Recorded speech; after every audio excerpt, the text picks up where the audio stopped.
Here we are again for another episode of Two Crime Besties. Meg, how are you? I've been better. I'm just said to you, I'm hoping my voice holds out today. I'm doing okay. I haven't had much voice since last time we recorded. Pretty much the next morning I woke up with like barely any voice. Severe case of laryngitis. Yeah, or drag queenitis, sometimes as we call it. Yeah, it was pretty deep, pretty low. So yeah, we're working through that. So I apologise now, and I'm hoping that I'll edit out any coughing fits I have. Yay! Luckily, you're an editing aficionado now. Ooh, oh, sometimes it's not easy at times. Yeah, you talk too much. Hard to find a break in the conversation. Yeah. It's not my fault. It's never, not me. It's not never. me. No. I've had a busy week. It was my eldest son's birthday this week, so happy birthday, Oz. Yeah, he had we had a family gathering on the weekend, and Peter made a brisket. We've spoken about him and his brisket on the potty before. And true to form, there was brisket grease from one end of the kitchen to the other by the end, but it was delicious. So it was well worth the cleanup. Oh, good. And yeah, Oz loves a brisket. He loves brisket. Yeah. And because you can't really buy a small brisket. No, there's no. So we had leftovers for days. So by the end of it, I was like, I just do not want to eat any more brisket for a bit now. So that was fun. And the rest of it, I just feel like the chaos of this week has really gotten to me. Like adding in that extra thing of a birthday, which is fun and exciting and all those things, it's also exhausting. It's and the there's mental that exhaustion. Like, have I got everything in place? You want to make it feel special for them, but there's elements of, things you want to do. Extra things, but that's okay. It's all fun. It's all good fun. It is. We've had that, and then we're off the back of the King's birthday long weekend, so we're obviously recording a couple of weeks in advance to this coming out. But my God, it was nice to have our kids ended up having 4 days off in a row because they had an extra day off school, which was just lovely. Do you know what? My kids needed it. I needed it because I was sick. So it was 4 days and the weather was terrible. Horrible. Which I was like, thank you, because then I don't feel guilty for not taking them out somewhere. Yeah. But they were more than happy. I thought, they're going to climb the walls, but they didn't. They were actually embraced they've got this Switch game they play of like NBA stuff. Oh, cool. And they spent most of the weekend, which bad parenting maybe, I don't know, but I was sick. No, if you're sick, hello. They were on the Switch most of the weekend creating their own team and stuff, and the banter between the two of them, and they got along the entire time. I think I might have broken up one argument for over 4 days. Oh, I'm like, this is winning. That is a win. Yeah, they were having a great time. That is awesome. Yeah, it was hilarious. They created like characters in their NBA game of like the dog has a player, the fucking axolotl has a player. Fucking axolotl. But they made the players look like they're their pets. That's incredible. It was very cool. Very cool. Do you want to tell the people what you're doing this weekend? The axolotl. Oh, well, okay. So again, because I was sick, I didn't push Brody over the weekend to clean the axolotl tank. I mentioned it a number of times, like by the end of the weekend, that needs to get done, and because I wasn't like, right, I'm here. Because he does it, but I support, make sure the water doesn't go everywhere. It does require, some intervention. Adult supervision. Absolutely, that's minimum. So I am there and directing around when I normally do it. So because I wasn't really up for that, I wasn't kind of going, let's do this now, let's get out. So by the end of the weekend, I was like, look, partially my fault. I'll take one for the team. Next weekend, I will clean the tank while you're at your dad's, and because it needs to I can't last another week after that. Needs to get done. So I said, I'll do it. Oh my God. But it wasn't until later after me saying that it's dawned on me that to clean that tank, the axolotl has to exit that tank and go into another bucket. And I have to get him out and get him back in. Oh. And see, Brody, when he does that, he picks him up and cuddles him and kisses him. Like he clearly has this little moment of because they can live out of water, not for a long time. Yeah. But he loves doing it. He loves taking him out and having his little cuddle time with him. And then putting him in the bucket while we clean the tank, and then he has another final little kiss and cuddle, and he puts him back in. I'm like, that ain't happening. Oh no. I don't even know how I'm going to get him in and out. Kyle, you are not going to be getting kisses and cuddles this Which I weekend. think Kyle will be happy about that. I would imagine so, actually.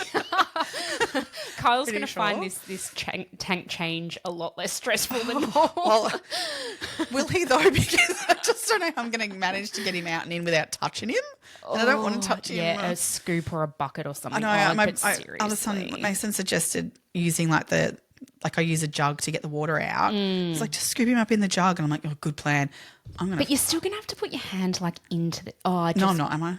No, like into the tank, will you? Or I'll have to put my hand into to get that. I'll do it before a shower, at least. Oh, yeah. Then go in and scrub yourself down. It's just, I can't believe what I've committed to here. I can't believe it either. It just never dawned on me the actual process of what I was like. Because that step, Brody, that's the one step, no matter what Brody does. Yeah. So it just didn't enter my head of like, all the other bits of it, I'm okay with. I mean, I've cleaned fish tanks and everything else over the years, no dramas. But yeah. Oh God, I'm an idiot. I shouldn't have got a bloody axolotl for him. It's my own fault. Yeah, you've only got yourself to blame for this one.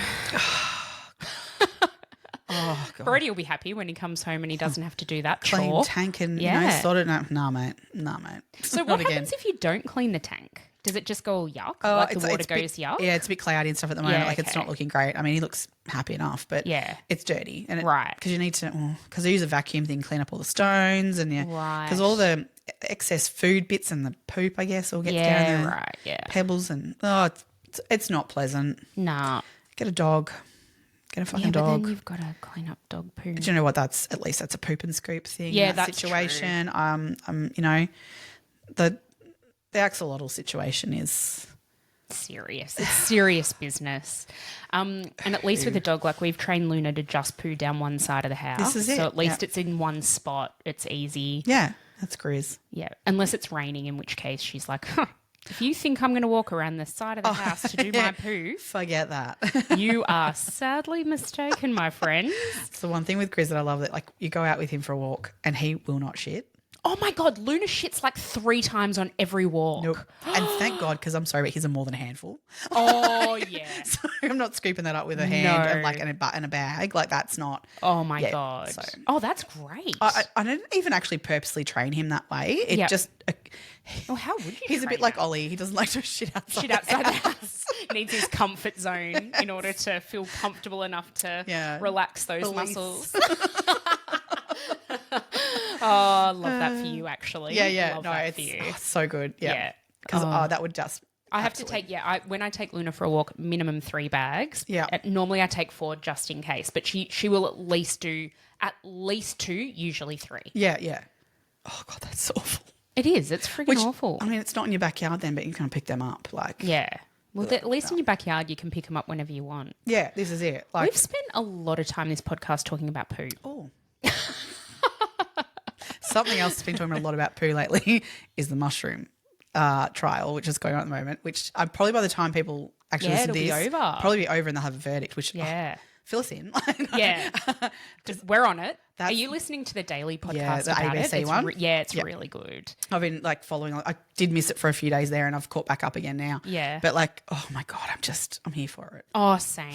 Oh my God, it's so interesting. We were just saying about how, if she hadn't have actually killed people, or if people hadn't have actually died, it would be a really interesting case to talk. Like the kids who are interested in it would be fascinated by it. But I mean, it's still, adult content, I guess, by the fact that, death and all. Death, yeah. Potential murder, although I'm pretty sure. Pretty sure. I'm curious to see what the verdict ends up being. Intrigued because from an outsider listening, and I think the ABC have done a very good job of just putting their facts of what has come across in the case. That I think I feel like the jury's going to go a particular way, but same. I'm intrigued to see what they come up with, because it is a very interesting one that they're trying to basically just prove intent. Yes, that's all that this element is. She admits there was death cap mushrooms in that dish, but did she seek them out? Did she put them in there intentionally to kill these people? So I guess it's a very hard thing to. It's hard to prove intent, and have they proved that enough? And I'm like, and I feel they have. Agreed. But whether a jury or not takes that for whatever reason. Yeah. At the minute, what we're listening to is the bit around how, she felt about herself and the surgery she was going to be having that wasn't quite the ovarian cancer sort of surgery that she said it was going to be. That's kind of where we're up to at the minute. So yesterday she finished on the stand. Oh, see, I haven't listened to yesterday's yet. Oh, well. Okay.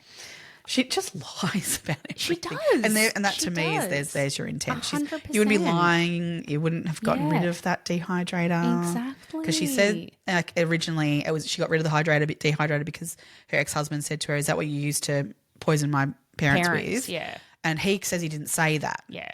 Now to me, regardless of whether he said that or not, why is that in your head?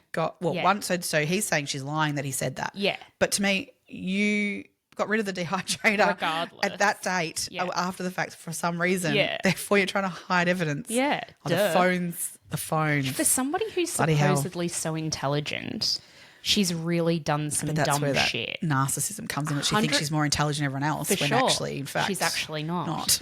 Yeah. It's a really interesting case. God. Loving it. So for those of you who haven't caught up, Mushroom Daily, I think it's called. Yeah. Really good. Really, really worth it. You can easily catch up to because they're only like 20-minute episodes. Yeah, they're pretty easy to listen. Stick it on 1.5. Yep. Get through it real quick. Yeah. Yeah, no, it's very good. Oh, the other thing I was going to say to you too, I've watched Sirens.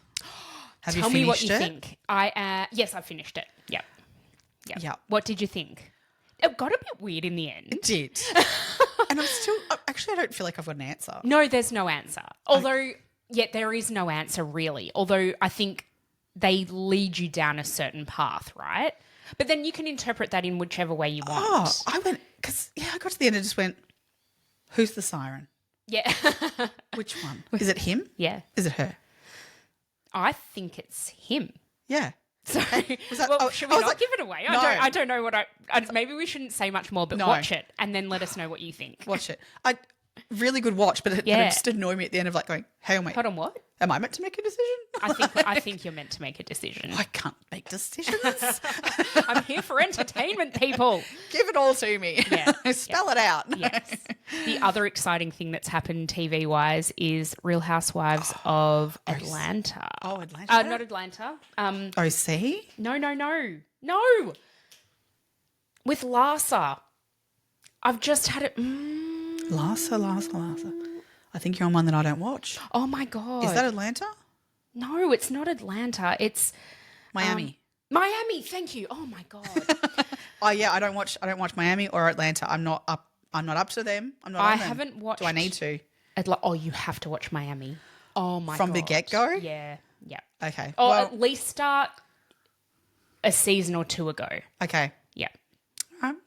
So good. so good. Okay. Is it Salt Lake City good? No. Okay. Because you know what I have watched? Because they've released the first few episodes of now. What? Next Gen. Seriously? So in it is Gia, as in like New Jersey, what's her face's daughter. There's Kim Solziak's daughter in it. Oh, my God. Brooks is in it from Salt Lake City. And then so they're all the housewivesy ones. Yep. But then there's other characters in there too from other – the other one from Housewives is Riley. So Kim Solziak and what's her face, the singer, Candy? Oh, God. That's going to annoy me. Okay. But another one from that anyway, from that they used to I'm argue going to all the have to time. get into this. So it's a whole new world. Oh, I can't wait. I just don't know. I don't know how I'm going to go with it. Okay. Because they're different younger creatures. That's it. And they're so much younger than us. I think the thing about the Real Housewives is like, even though they're filthy rich and their lives do not resemble ours, they're sort of maybe yours. They're at least like our age, and yes. like we get it. I kind of get where they're at in their life. Yeah, there's a level of, I guess, maybe hormones we understand. Yeah, maybe. But the money we maybe not. But, so you definitely relate to a lot of the topics they talk about. That's it. But no, all the young ones, like it's I'm going to give it a go. I'm going to go. give it a go. Yeah, you never know. There's only been a couple of episodes released so far, but then I can't get into those like, the the ones where they're all like Love Island and all those. I'm just not into that stuff at all. No, I think there's, what is it? Someone recently Just said to all me to young watch people. 90 Day Fiancé or something. And I'm like, I used to love 90 well, I think I watched Fiancé. like 30 minutes of one episode and went, I can't. Oh, I used to love, like, I'm talking probably 10 years ago. I used to love that show. Yeah, no. I haven't watched that in forever. Yeah, no, I couldn't get into it at all. Yeah. I was like, nah, this is not for me. Yeah. I literally, I didn't realise I 'cause checked out. We're highbrow. We're totally highbrow. Oh, well, That's why. yes. Just ask us. Housewives only. That's it. Shall we get into today's case? Oh, I think we are there. We're there. Actually, quickly first, I've got some shout outs. Oh, yes, let's do that. Yeah. So we've had, again, we say this every week, loving the engagement, peeps. Keep it coming. We just love it. Love reading what you've got to say. I love it when people comment on the content and like actually engage on that level as well. And we've had quite a lot of that lately. Anyway, shout outs today are to Cozzy, Stacey Petrie, Lisa B, Michelle B, Jodes 1151. So thank you, everybody. As we say, we try and get back to everyone. If we don't, please don't think we haven't read it, because we have. It's just that we might be doing other things at the time and we don't quite have the time to respond. I do the terrible thing of like, I read it and go, and I'll respond to that responded later. in my brain. Yeah. And then, but I'm caught with something with like the kids interrupt or whatever, and then I walk away and go, oh my God, did I reply that or not? I do that Sure in I real did. life all the time. Like, as in like bad to at text messages and stuff. It's not personal. No, not at all. Not at all. Like, so yeah, please know that it was acknowledged. Absolutely. We acknowledge them all. Yeah, we will get, and I often will go back like later and go, Yeah. oh my God, I didn't write what I thought I wrote. Yeah. Or I didn't actually respond. Yeah. So today we are covering the case of Susan Cox Powell. Yeah, this might not be one that everyone's as au fait with, I guess, maybe some of the other ones we've done more recently, especially like the Australian true crime ones. Yeah. It's it's a biggie. We probably need to do a few disclaimers and trigger warnings before we start, because we will discuss suicide, we will discuss pornography and child-related aspects of that. What else? God, a bit of everything. Domestic abuse. Yes. And in all its forms. That's right. It's actually a really horrible case. Yeah. And yeah, one that if you're not ready to listen to it this week, maybe give it a miss, because it's pretty heavy. It's a heavy one. It is Yeah. definitely a heavy one, and it's there's a lot in this, but it's fascinating. It is. But yeah, if you're not in the space, Quite a different vibe to the Martha Definitely. Stewart case. oh yeah, we've literally gone from one extreme literally to the other opposite end of that spectrum. Yeah. This involves all those aspects of cases that we go, that's hard. Every bit of like what you think might be bad is in this case. one. Yeah. So Susan Marie Cox was born on the 16th of October in 1981. And look, she grew up in I would say a fairly stereotypical family. She grew up in Washington, and she had a really loving mum and dad who just adored her. They were a lovely they were very family. stereotypical family. People have said that they were very warm and welcoming, and they had a very strong faith base to their family. So they were Mormons, so belonged to the Church of Jesus Christ of Latter-day Saints. And they really upheld a lot of those Mormon traditions and Mormon beliefs in terms of the way they were raising their family. But not to the point of that extremist style that you might hear about too. No polygamy or anything like that in this family anyway. In this one. And they were just a really good, loving, caring family. I think she was one of 4 girls. I can't remember what number she was in that, but they all seemed very close. 3rd. Yeah. So she met a man by the name of Joshua Powell. He was born on the 20th of January in 1976. So he was about 5 years a bit of an age gap, but older than her, but nothing significant. No. He was born to his mum and dad, Stephen and Terica Powell, in Puyallup, Washington. He had 2 brothers, Michael and John, and 2 sisters, Jennifer and Alina. The reason we're sort of naming them more so is because they actually become quite significant, or several of these characters become quite significant in the story as we go along. Yeah. I think so they belonged to the Church of Jesus Christ of Latter-day Saints as well. They had a very dysfunctional home life. Very different to Susan's. Very different to Susan's. So where Susan's family was close, Josh's family weren't. It was a very tumultuous Well, they were and weirdly volatile. close in a different kind of way, I guess, weren't they? In that, so Stephen and his wife separated, but not until the children were teenagers. Yeah. So quite later into their marriage. But yeah, there was some interesting dynamics of their relationships. Should we put it that way? Yeah, we will get to more detail of that as we go along. Yeah. In the 90s, Joshua was living in Tacoma. He was a student at the University of Washington, and at this time he actually became involved with a woman by the name of Catherine Terry Everett. They met at an LDS congregation, and he was infatuated by her. And the only reason I'm bringing her up is because it kind of speaks to his character and the way that he engaged with women. Joshua had a lot of audio journals, and these, after all of the events that we're going to speak about transpired, these audio journals were actually made available and made public. And oh my God, the things that he talks about are deeply, deeply disturbing. But I wanted to bring this up now because I think it really shows that it wasn't because of Susan, even though, you know, we'll come to why he says everything's Susan's fault. He was like this before he engaged in before he even knew Susan, before he'd even met Susan. Yeah.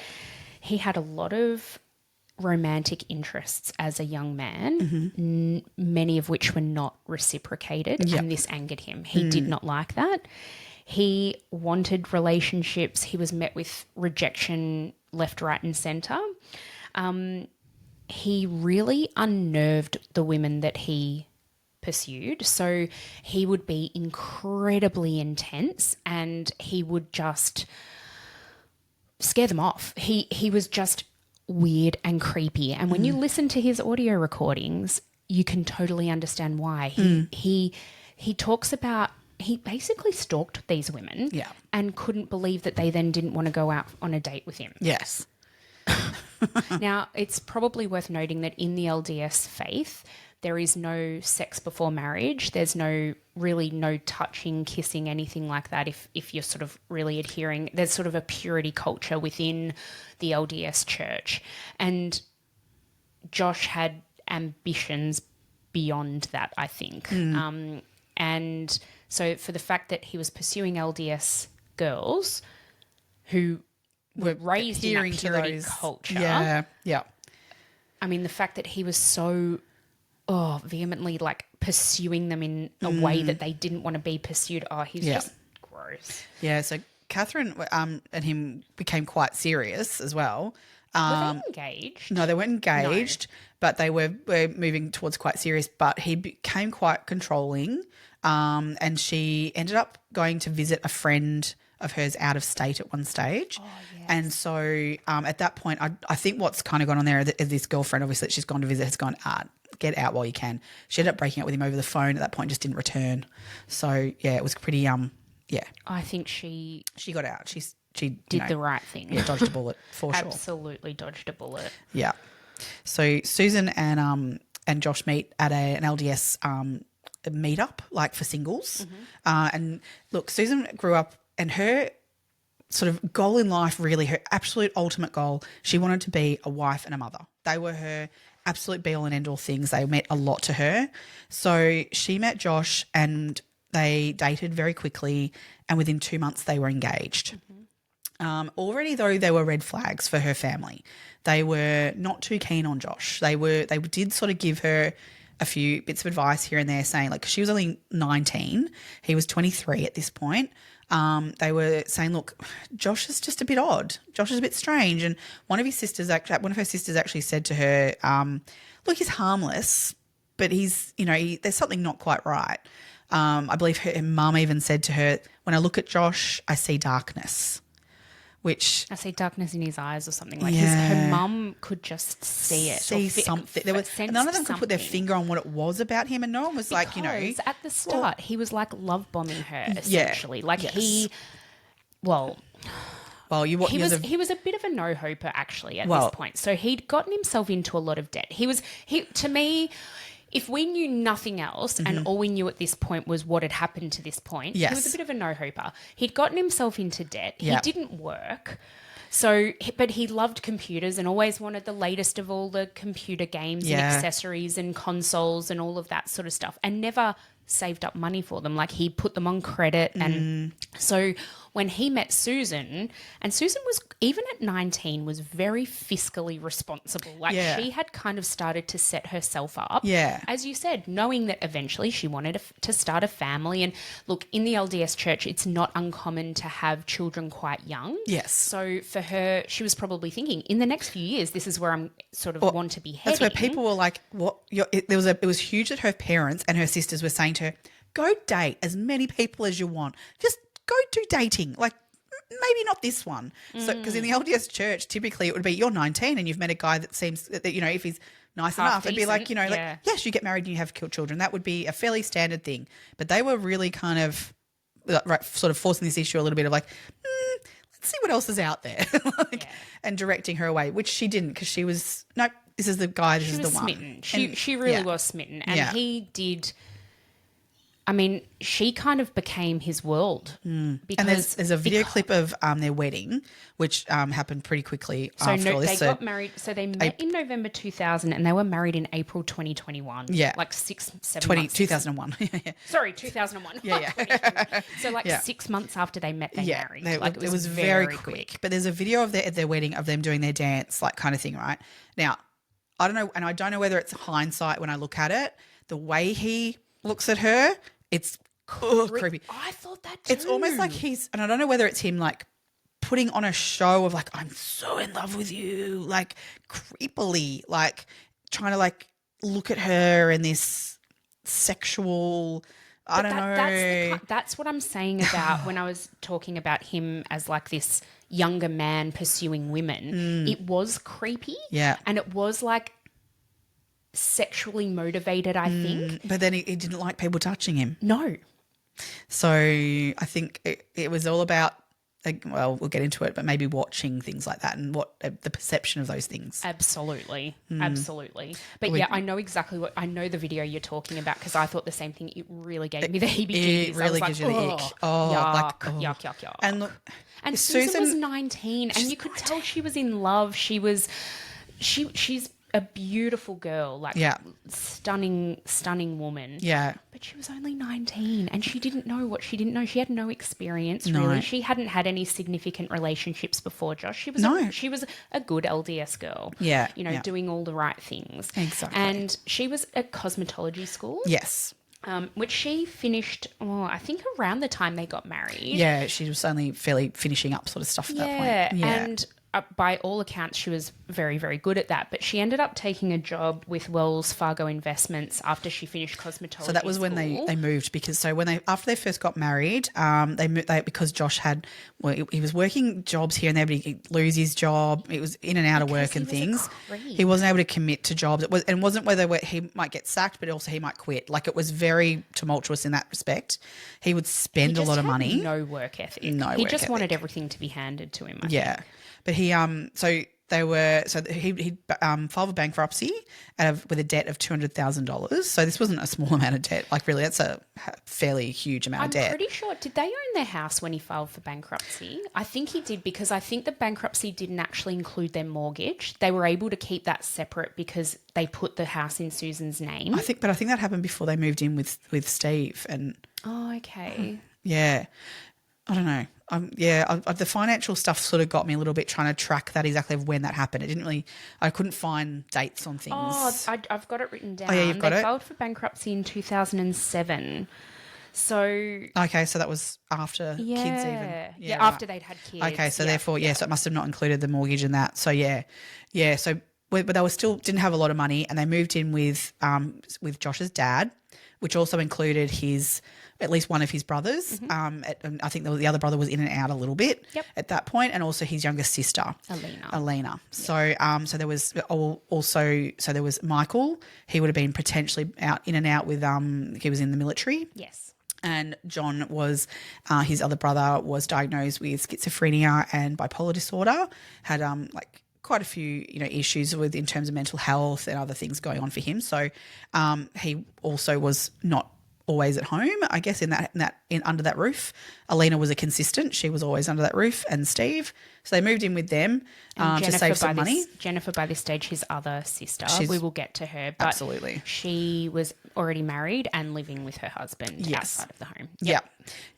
So they living under his roof for a while, but then it was up to, I think it was 2004, they moved out of that home, and we'll get to why later, and moved to West Valley, Utah. And so they bought a house they didn't own that house, so that's obviously they saved up enough money, managed to buy this place, and in 2005 then had their first child, Charlie, named after Susan's dad, Chuck. So he was born on January 19th in 2005, followed on with a second boy, Braden, born on January 2nd of 2007.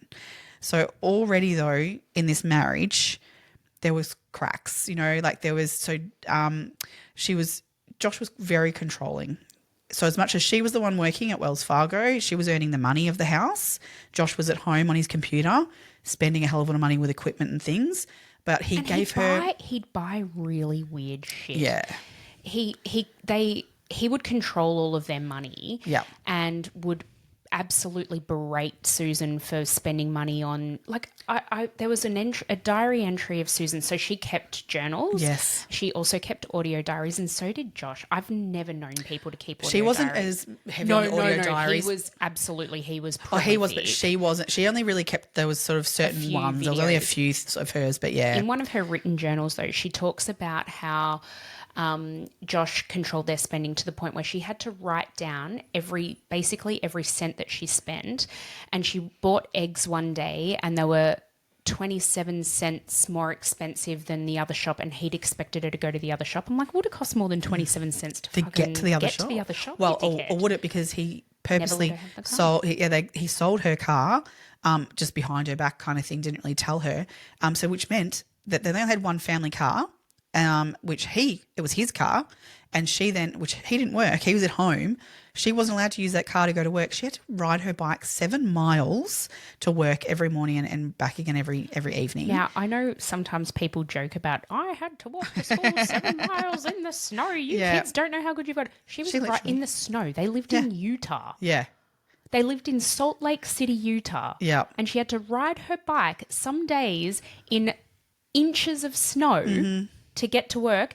And the only way to get there was on this highway that had a very narrow shoulder. Yeah. Okay. Yes. Yeah. He was very controlling. So he would control how much money she was allowed to have. She would have a certain amount of money. I think it was maybe $100 for I don't know how long, maybe a couple of weeks even, to feed herself and the boys and clothe them. Yep. And he didn't want them having certain coats when they lived in that kind of weather we were just talking about. It was too much to buy the $20 coats at, from Target or wherever they were living nearby. Walmart, I think it was, yep. He was very tight with her having any money, but he spent money like there was no tomorrow. And he'd buy random shit that they didn't even need. No. He was, as you said, he loved the sound of his own voice, obviously. So he'd buy camcorders and... he also won a camcorder at a Christmas party. Again, we will get to that. But he would spend money on the weirdest shit, like rug cleaners, and that was in the end for a purpose as well. But he would buy the most random shit and then just not use it. No. But yet she had to eat.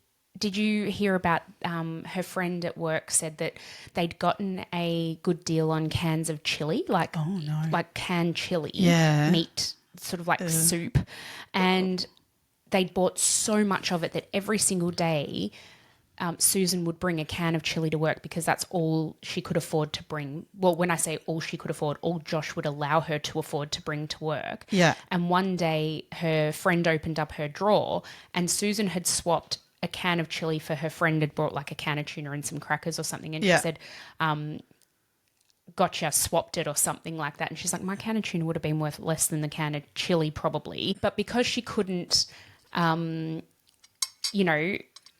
she couldn't stand to eat another can of chili. She was like, I'd much rather have my friend's tuna and crackers. But he controlled everything. He didn't like it if she bought like the more expensive of anything. No. And they had to buy like the cheapest hot dogs and like, I'm talking not nourishing food really, at the end of the day. Yeah. Anyway. But the controlling behaviours got so bad within the household even that one of her friends said that she didn't want to go to the house anymore where Josh was and be under that same roof. Yeah. So she would organise their catch-ups. She didn't want to not see Susan. That was not what she was. She knew that Susan was in a situation where she needed her friends. So she would just make sure she organised all their catch-ups either at her house or they'd meet somewhere because it was just awful to be in that house. That's a vibe no one needs. And you the don't fact wanna that live he was like that. always there, like you would feel probably uncomfortable, especially with that kind of, I don't know, that creepy vibe, as you said. It's not comfortable. And he even says in some of his audio journals, he even says, I don't like people coming over because then we have to feed them. Oh, yeah, yeah. And so, that costs money. Yeah, and this is money that not even he's earning. It's not even he's like going, I'm earning a small amount of money and I don't want to spend it on people. Susan's earning the money and you're saying don't spend any of that money on anybody. Like the controlling nature of him was awful. Yeah. So by July 2009, Susan she knew she wasn't in a good situation. She knew that things weren't going well and that she needed to make some changes here. But she also knew and did have an understanding that it wasn't a safe environment for her and the boys. So there had been actually one particular conversation where in this sort of where she was getting like to a point of like, I need to leave, where Josh had said to her, over my dead body, you'll leave me, and over my dead body that you'll take those boys away. And I can't remember if it was his sister or her sister that overheard that conversation, but it was witnessed by, so it was Jennifer. It was Jennifer. Yeah, okay, yeah, I wasn't sure which one, but yeah. So that 100% was said, which is just awful, and I do believe he meant that as strictly as it came out of his mouth. But so she did go and see a lawyer and get some advice, very much on the down low. She had to keep all these things very, very quiet from him. The lawyer suggested that she do some documenting of their assets and those sorts of things so that if Josh got wind of her leaving and he sold things on her or hid things, that she'd have a documentation of what was there so that things could be split more equally if that was to occur. So and you can actually see those videos if you want to go and check them out. It's kind of her personality comes across in that a little bit. You get a real vibe of who she was. You also get a vibe that she was a broken woman in that because the way she talks about it. So I wrote down a couple of quotes. Yeah. She wrote, I want it to be documented that there is extreme turmoil in our marriage. And she also wrote, if I die, it may not be an accident, even if it looks like one. So she wrote that actually in her will. That she put in. So all this went into those videos. She put a will into a safety deposit box that she actually got her friend to do for her. She got her friend to go and put those in there. And on the envelope of the will that she handwrote, it was on the envelope, it said on the front of it, for my family and friends except Josh, I do not trust him. Like it's and then she knew. She had a vibe. She knew that she was in danger. She really didn't. Like she's foreseeing something and not to the point of like anyone thinking that it's a bit extreme. No, she knew what she was actually up against. I really do. It's awful. Yeah, for sure. Yeah. The other thing is the reason she couldn't do a lot of these things and go to do the safety deposit box or go anywhere beyond what she was allowed to do by Josh is because he would check mileage on the car. Yeah. So she literally could not go anywhere without him knowing that she'd gone somewhere. Yeah. She even like hid notes and things in her desk at work. Yeah. So there was down the track we'll get to, like, when the police investigate things, they did find all these things along the way. Like, and so she left little snippets of information with friends and all those sorts of things that were able to be pieced together a little. So she said to friends that if anything happens to me, make sure the police look at Josh. And her friends were like, well, we need you to get out. What are we doing? But she was starting to get a plan in place. Yeah, that's right. Yeah, she was seeking advice. She was trying to get things in place, but what we know is, so on Saturday, the 5th of December in 2009, Josh and Susan went to Josh. So he had a job by this time, but it was, again, on and off, what he was actually doing. But they went to the Christmas party and they'd had, by all accounts, a fairly good night. He was very eager to get home early enough so that they didn't have to pay the babysitter too much. And anyway, while he was at this at this Christmas party, he actually won a camcorder. Yep.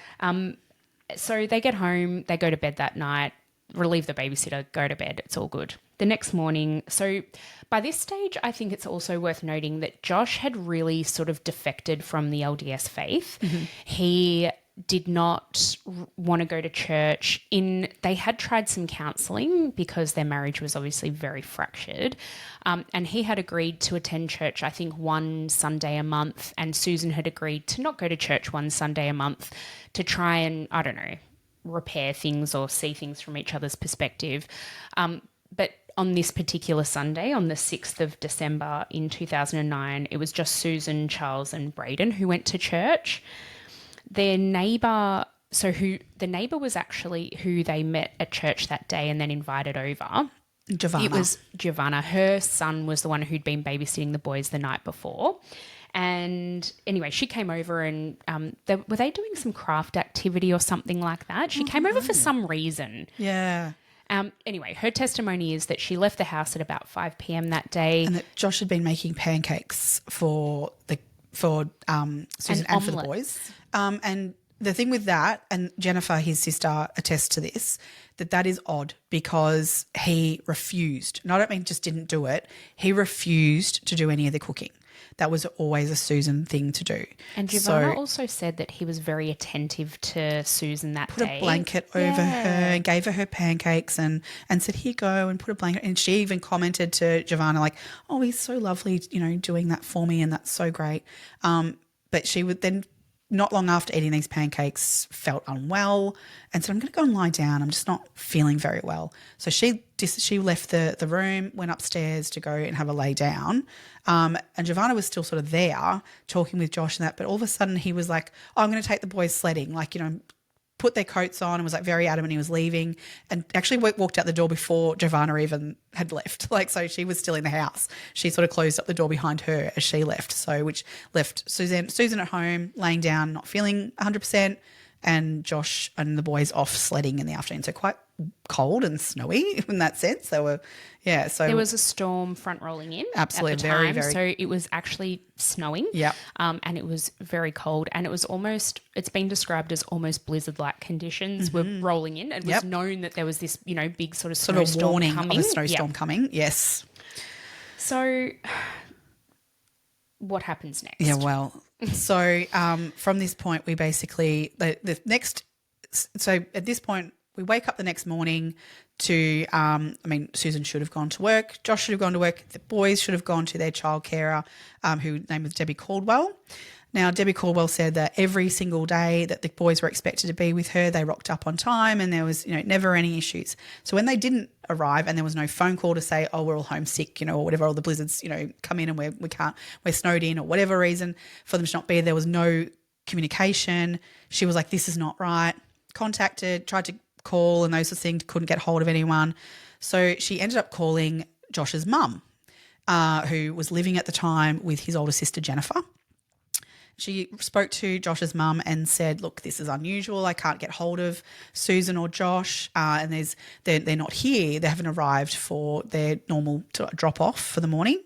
So Josh's mum is like, and Jennifer are both like, well, that is really odd. Let's go out to the house. They weren't too far away. They drove over. So by about midday, they got out to his house, the Josh and Susan's house. Just really quickly, what Debbie actually did that morning. So she was a home daycare worker and she had 6 other kids that she was looking after and she had a minivan. Yeah. So she used to drop a lot of the kids to school in the morning. So what she decided to do was on her way to doing the school drop-off, she's like, I'm just going to drive past the Powell house and see if I can see anything untoward because this was so unusual. Yeah. She drove there. She said it was virgin snow. There was no tyre tracks coming out of the garage. There were no footprints on the front yard. It was fresh virgin snow. She pulled her minivan up, went up to the front door and knocked on the front door, and there was no answer. But she could see the curtains flapping in the breeze. Flapping from the inside. And she's like, oh, so her immediate concern was actually that they were all lying in their dead from carbon monoxide poisoning because with heaters on, given the blizzard conditions. In fact, she could see the curtains kind of indicated moving. maybe. She was like, what the hell is actually going on here? Yeah. So she's then contacted Josh's mum. And then Josh's mum's like, all right, we need to call 911. Yes. And get somebody out there. But Josh's mum and sister actually arrived before the police did. I mean, it was fairly, they were in fairly close proximity. Yeah. When the uniformed officers arrived at the Powell house, so Jennifer and Terrika. Yeah, Terrika were already there. Yeah. And they decided, because there was absolutely due concern because again, they could see these curtains flapping, there was due concern to break into the house because there was no response. They couldn't get them on their phones. No one knew. They hadn't said that they were going away. They hadn't said anything was going on. So the police officers actually broke a window and gained access to the house. With their permission. Yeah. With the permission of Jennifer and Terrika. And when they walked inside, nothing was untoward. Now, the only... so when I say that, I mean, no, the heater wasn't on. No. There was nothing out of place, so it's not like there'd been a domestic violence incident there that was obvious. There were no broken dishes, no one home. No one home. There was nobody. There were no bodies on the ground. Like, there was nothing like that. Yeah. There was something a little bit unusual though, but it explains the flapping of the curtains. They found 2 big box fans pointed at their couch and an area of their living room that was carpeted, and it was very, very obvious that the couch had been recently cleaned and was still damp or wet. Yeah. The other thing they found too was Susan Powell's bag, her handbag with her purse and things in it, in her room, untouched. So it was just placed where it would normally, I guess, look have to be landed placed for the night. Yeah. Sort of thing, or at the end of the day. Yeah. So it all was very like, well, hang on a second, where are they? What's going on? So at this point, the lead detective arrives on scene at this point, Alice Maxwell. So he's a lovely guy. Such a lovely guy. He immediately, something just didn't sit right for him with this whole situation. He was actually pissed that they'd entered the house because it was a potential crime scene. So he was kind of like, he kicked everyone out of the house at that point. So there was no more.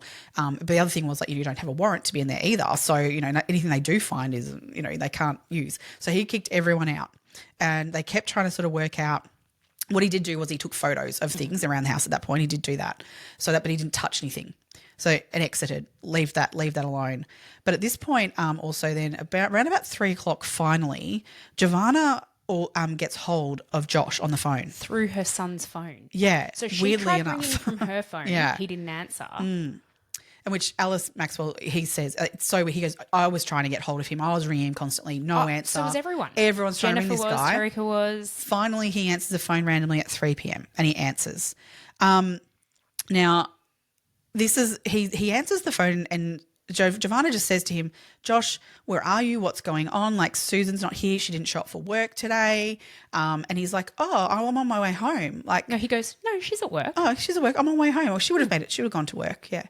And so she goes, you've got to come home immediately. And he's like, oh, okay, well, or whatever. And he hangs up from her. So then Maxwell actually gets him on the phone then straight away after that and rings him again and goes, mate, this isn't okay. Susan's not at work. She hasn't turned up for work. You need to come home immediately. His response to that is, I need to feed the boys. But, okay, what the fuck? And then in the recording of it, have you heard the recording of this? It's so interesting because then he literally completely ignores Maxwell. Yeah. And he's like, boys, do you want pizza or burgers or where do you want us to go? Yeah. And Maxwell's like, you have to come home immediately. Yeah, there's your something wife is wrong. missing. Yeah. We don't know where Susan is. Do you know where Susan is? She's at work. No. We've established that she's not at work. Yeah. So he's been clearly told that. But he doesn't even give an affirmative that he's coming home and he's like, Josh, you need to come home. And he's like, yeah. No. Was it like over an hour later, an hour and a half Well, later? so what he does first, though, he hangs up from that phone call from Maxwell, turns around in his vehicle, and they can spot all this. He's driving north. However, stops the vehicle, turns around, drives for 20 minutes in the opposite direction, heads south for 20 minutes. Stops, calls Susan's phone, which is in the vehicle with him, and leaves a voicemail message. Hey, hope you're all good. Hope you got to work okay. Anyway, we're just on our way back, so I'll see you soon. What? Anyway, left that voicemail message and got back on the road again. So he then goes and heads to he did go and get the kids food and stuff. He did all those things. Pizza. Wasn't in any rush. Just in case you're wondering. Pizza, whatsoever. pepperoni pizza. Yep. No, so on his way through though, where does he go? He goes to her work. Goes to Susan's work, drives, parks out the front there, calls again to the phone that is sitting in the vehicle with him and leaves yet another voicemail message saying, hi, just letting you know I'm out the front, waiting for you. He's been told that she didn't go to work today by multiple people at this point. And her phone is in the vehicle with him. Sorry, I'm going to get really angry. What a freaking weirdo thing to do.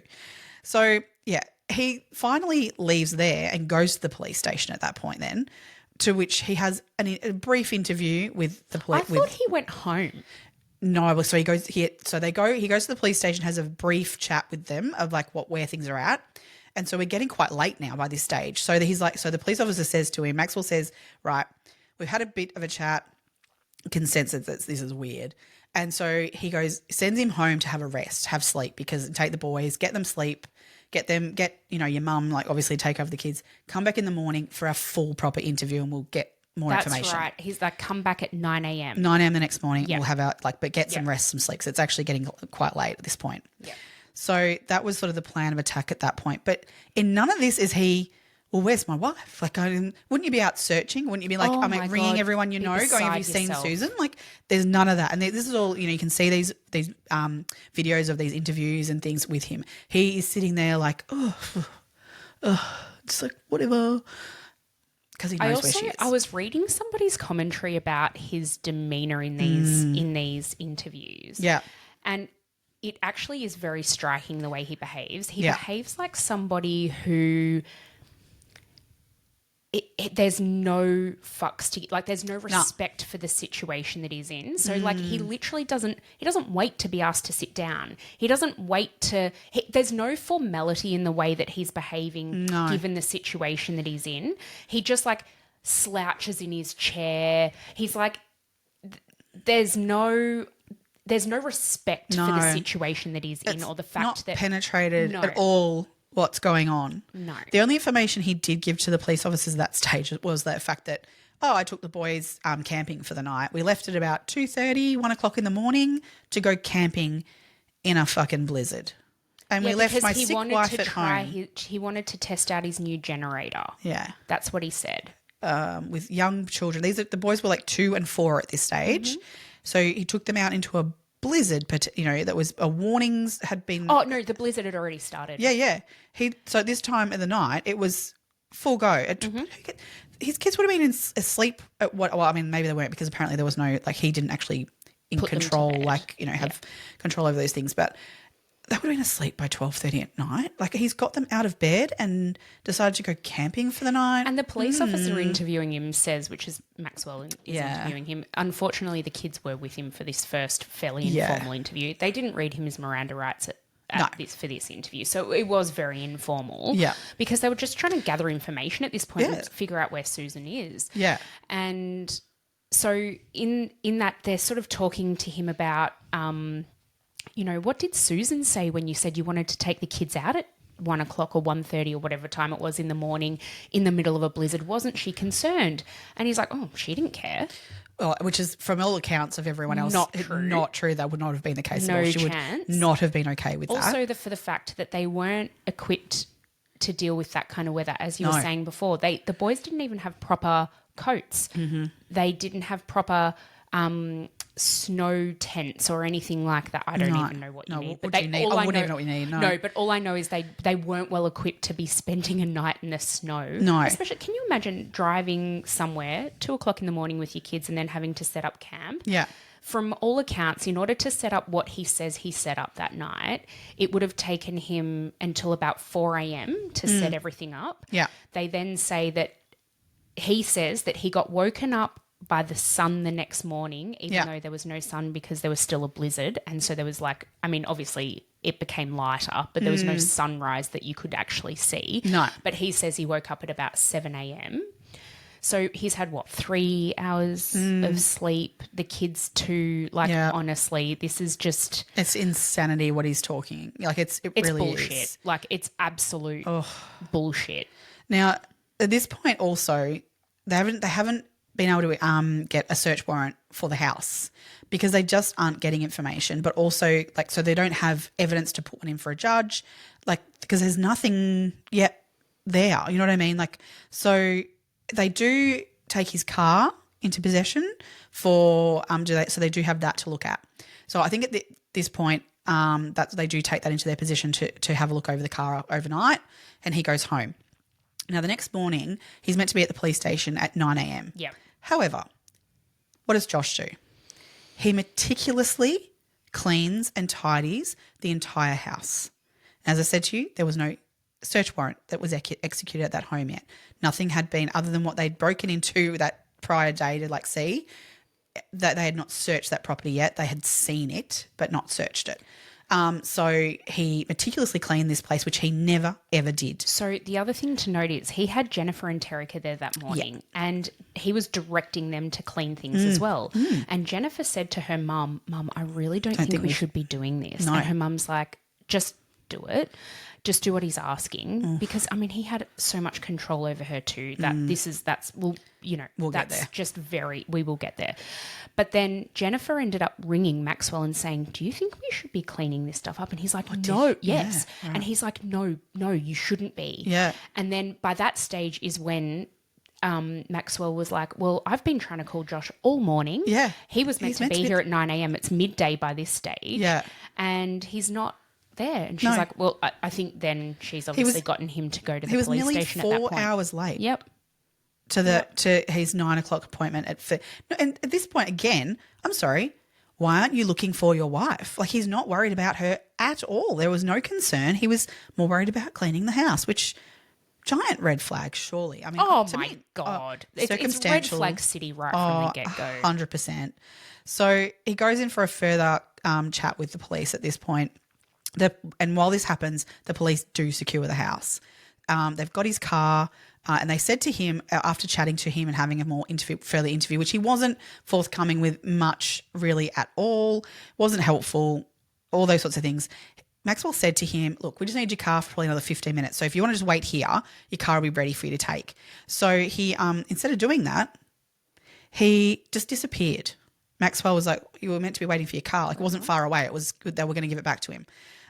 He not only disappeared from that police station, he disappeared for 20 hours. He went straight from the police station to the airport, rented a car, and then disappeared for 20 hours. And no one knows where he was. For those 20 hours, he turned off his mobile phone. So there's no data collection off his mobile phone with him in that time. Interesting to note at this point, his dad is also unable to be tracked at that point for those exact same 20 hours because his mobile phone is also turned off, which, oh my God. So all they do know from this is from the data of the rental car company is that his car travelled 800 miles in those 20 hours. So there was no, like these days you rent a car, it's got a GPS tracker on it. They didn't have that. No. So it was just by odometer readings that they were able to gather that he's travelled 800 miles in 20 hours. Where did he go? Oh, I was just driving around. Oh, yeah, where to? So interestingly enough, the 800 miles that he could have driven basically meets up entirely in the middle of where his dad lives in Washington and where he lives in West Valley in Utah. 800 miles would have got him to there, halfway and back again kind of stuff. So that's just interesting to note. So this is where Steve becomes a little bit more red flagged in that sense, like that his phone was turned off at this same point as well. They thought it's time maybe to have a chat with Stephen and bring him in and have a little chat. in this first interview that he does with police, it immediately becomes concerning to the police because it doesn't take long for Stephen to admit to being infatuated with Susan. Now, I'm not even talking like, oh, She's a lovely great girl. She's what a wonderful daughter-in-law. No. Completely and utterly obsessed with her, and he was completely and utterly convinced that Susan was in love with him too. Yep. Delusional motherfucker. This is where we turn now completely bonkers. It's fucking bonkers. Now, what a piece of shit. Let's introduce Steve. Fuck me. We're going to say things about Steve here where you would have thought if someone had written a murder mystery, nightmare, thriller killer movie and this shit would have been in it and you'd been like, "Oh, that's a bit much." Yeah.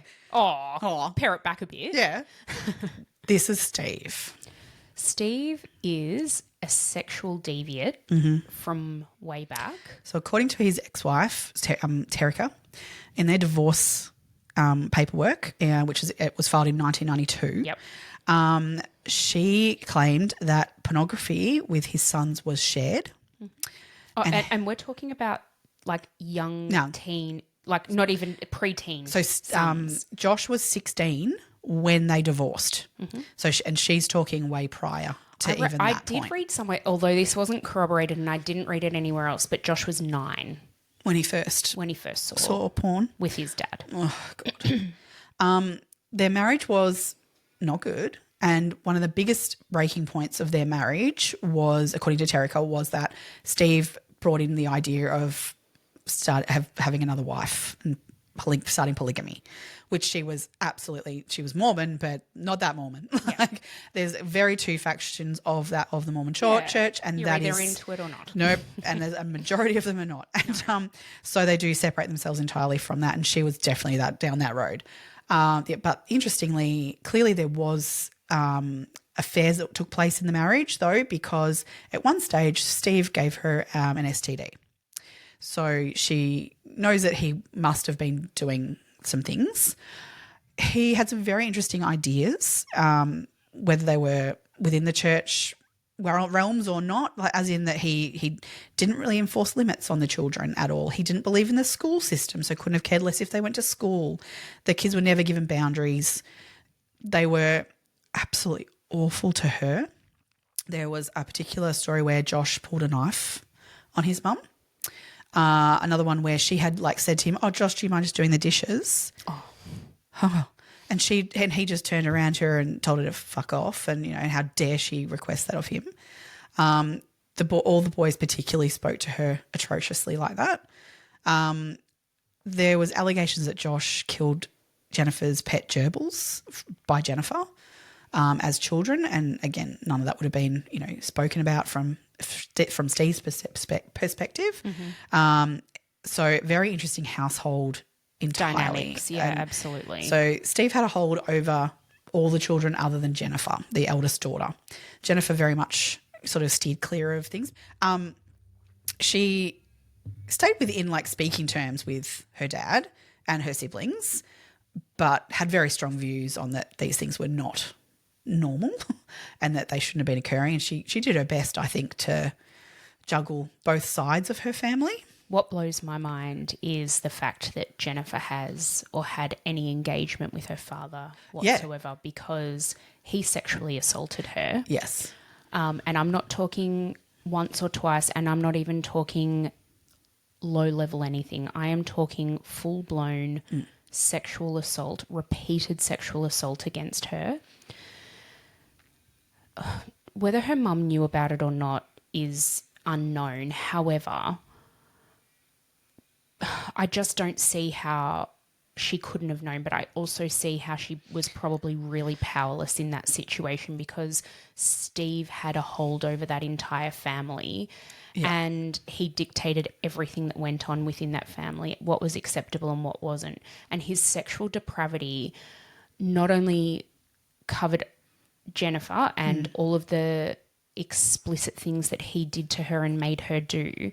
But the fact that he then exposed his sons to some extremely violent pornography and very, pedophilic pornography, that's abuse towards those boys too. Absolutely. So the fact that there were, and in terms of any perpetration against Alina, it's not known. No, we'll get to her. Yeah, she's not come forward to say much. Let's just say that, I mean, these situations, generally as a form of protection, people will side with their abuser, and it will look on the outside of, that these people are, they are under his spell, they do what he says, and because they know that that's actually the safer thing to do, as awful as those things are that you're being told to do or be a part of, they become your normal, because psychologically the brain and everyone and all parts of that person become, well, if I didn't, I wouldn't want to be on the other side of that. Yeah, that's right. Because they also saw the abuse that Steve perpetrated against their mum. And, the odd time that somebody would go up against him, and it was just not worth living their life. So there was a definite sort of attitude from the males in the household, that Steve instilled that in his boys then, of that women are dirt and only good for their bodies, which Absolutely. is actual words that came out of Josh's mouth. They're there for the sexual gratification of men. And then Josh's attitude towards women in his college years shows that he was a predator. He was made into a predator. I mean, there's a lot going on for Josh. I totally get that. But the influence of his father on Josh and his brain and the way that he operated was not a good combination. It was awful at all. So at this time, we're now talking about the time when Susan and Josh, they're married.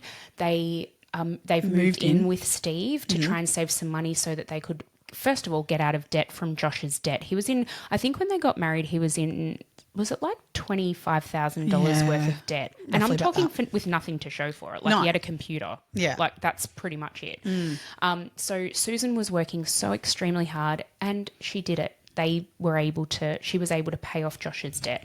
So he not only saw Susan as a sexual plaything, he also saw Susan he didn't though, because he didn't like her. He didn't like touching people or them touching her. But he still felt possessive over her. Possessive, absolutely, and controlling over her. Yes. But it actually didn't become. It wasn't a sexual gratification thing for him in that sense, because he weirdly went very much the opposite direction of that. He didn't like any affection whatsoever, and you can see him in videos where Susan is quite an affectionate person and naturally can see that in her personality. Yeah. And she's leans over Josh and hugs him or whatever. In any way you would see a couple do that, particularly a young couple and in love. And you can see him almost withdraw and it's just, you're it's really unusual. It's shocked me that she didn't feel that in him, of that pull away. I don't know. I reckon she would have. She felt must it. have, and she probably thought, look, maybe if I'm more maybe yeah, that'll that's help. true. Yeah. I mean, she was a smart girl. Yeah, she was a really smart woman. Even in videos with him engaging with his children, you can tell he's uncomfortable. Yeah, with it's not normal. With his children. It's not. Yeah. But then you look at the things he was exposed to and you think, okay. God. So anyway, Susan and Josh are living with Steve at this point, and Steve again keeps fucking video diaries and audio things, and oh my God, they are disgusting. Absolutely gross. He literally he would take, when she'd get in the shower, he'd go and get her clothes that she'd laid out, whatever, come out to get dressed afterwards. He would go in and video record, lay her clothes out and put the underwear underneath the clothing as if she was laying there, and then he'd pull back the clothing and things and, oh, look at it, it's just beautiful. And it's so disgusting. It's so gross. It is beyond repulsive. Absolutely repulsive. And this is his daughter-in-law. Susan even wrote in one of her journals that she thought that she could see a mirror that came under the bathroom door while she was having a shower one day. Oh, for sure. Well, we now know. We'll get to that in a second. The other thing that creeps me out about, just really quickly, with Steve and Susan, there's again an account by Steve. So this is in his own words. He says he went to put his arm around her and his hand brushed, like, so by putting his arm around her over her shoulder, his hand brushed the top of her breast. And he said that was the most sexually exhilarating moment of his life to that point. He's just revolting. Absolutely revolting. There's a video of him, like, she bought a new dress and he really loved this dress on her and thought it looked beautiful. So he followed her to work. And there's a video of her walking out of work towards her car. And as she gets into the car, as the skirt of her dress kind of, as it does, as you move into a car and sit, your skirt comes up a little, right? Yeah. There's a little slip underneath her skirt. And the slip kind of shows. And then on the video, you can hear him narrating this in the, oh, she did that for me. Oh, this is the thing. Even when he talks about putting his arm around her, he's like, she moved up so that I could feel that. Yeah. No, she fucking didn't, you mate. Fucking creep. Can you imagine? I don't know, just that in that situation, she is the daughter-in-law.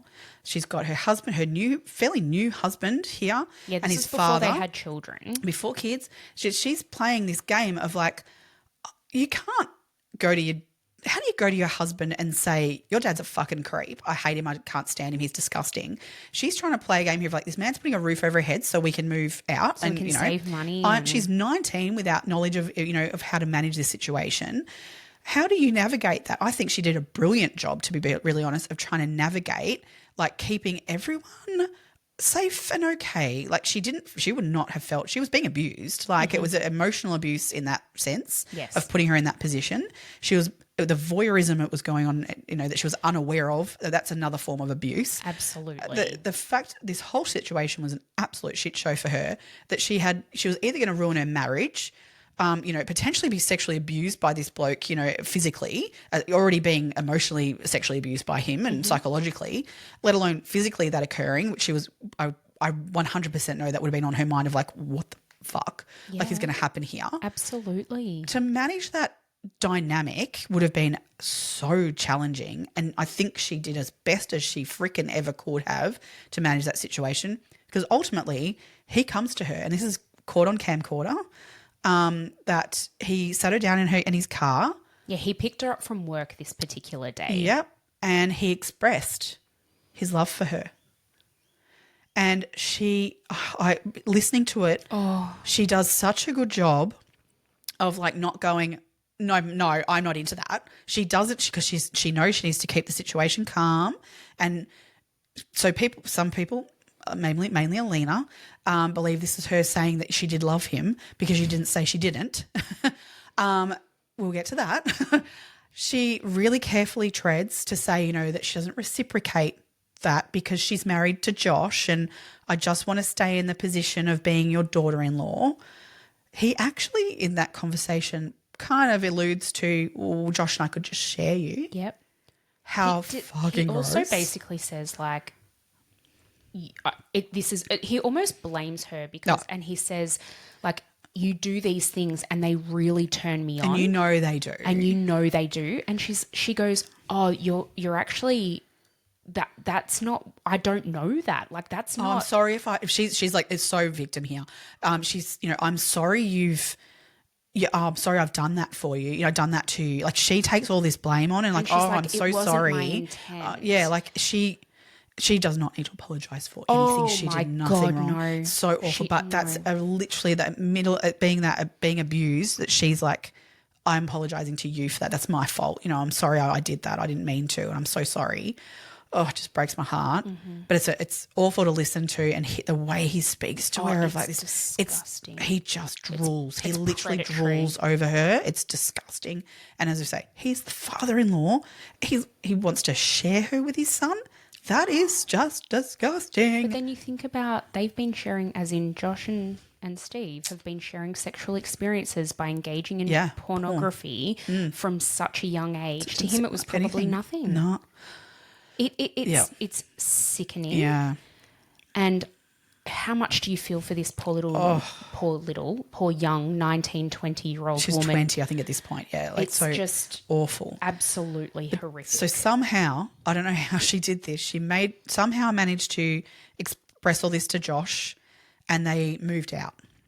So this is when they moved to West Valley, Utah. Yeah. So they did move, and a considerable further distance away from him, which, I congratulate her on managing that situation to get herself away from Steve. And obviously at no point did she say to Josh, I think, cut your father off entirely. I think she managed that very well of like, we just need to have some distance, However, Josh did stop speaking to him for some time. So there must have been something, we don't really know what, but something's gone on in that situation. But as they've moved away, slowly the phone calls start. Yeah. And according to Jennifer, she witnessed quite a bit of this, that with every phone call that he did make to Steve or Steve to him, after that would be an argument between him and Susan. So she clearly was like very much like, what the fuck? Why are you building this relationship back with him? Yeah. We need to keep the distance. And so I do think she was, don't cut him off, but don't, we're not engaging with him. With him. This is not right. He's got some issues like massively. And she wasn't even aware of all of what was going on, as we say, like the voyeurism, and there's more to that we'll get to. Yeah. So she's at this point wanting to keep distance, but Josh was very much being caught back in again and being pulled back in by Steve, and the phone calls were getting longer and longer and more regular, which was upsetting Susan, and absolutely fair enough. Absolutely. And so what were those conversations they were having together? Because Steve still very much, even like this is now we're talking years of them being moved out of his place. And then this interview he had with these police officers was convinced Susan was in love with him and he was in love with her. This is like 5 years after them moving out of that house and that conversation occurring, where she made it clear, I'm your daughter-in-law. That's where this ends. Like, you don't walk away from that after 5 years going, oh, yeah, this is no, that's not going to go anywhere.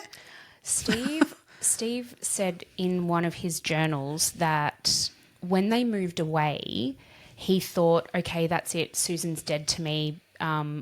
I'm not engaging with her anymore because she's rejected me. Because how dare she reject him? Oh, how dare for she? fuck's sake, there was nothing there to there shouldn't have been anything there to reject, you dipshit. Yeah.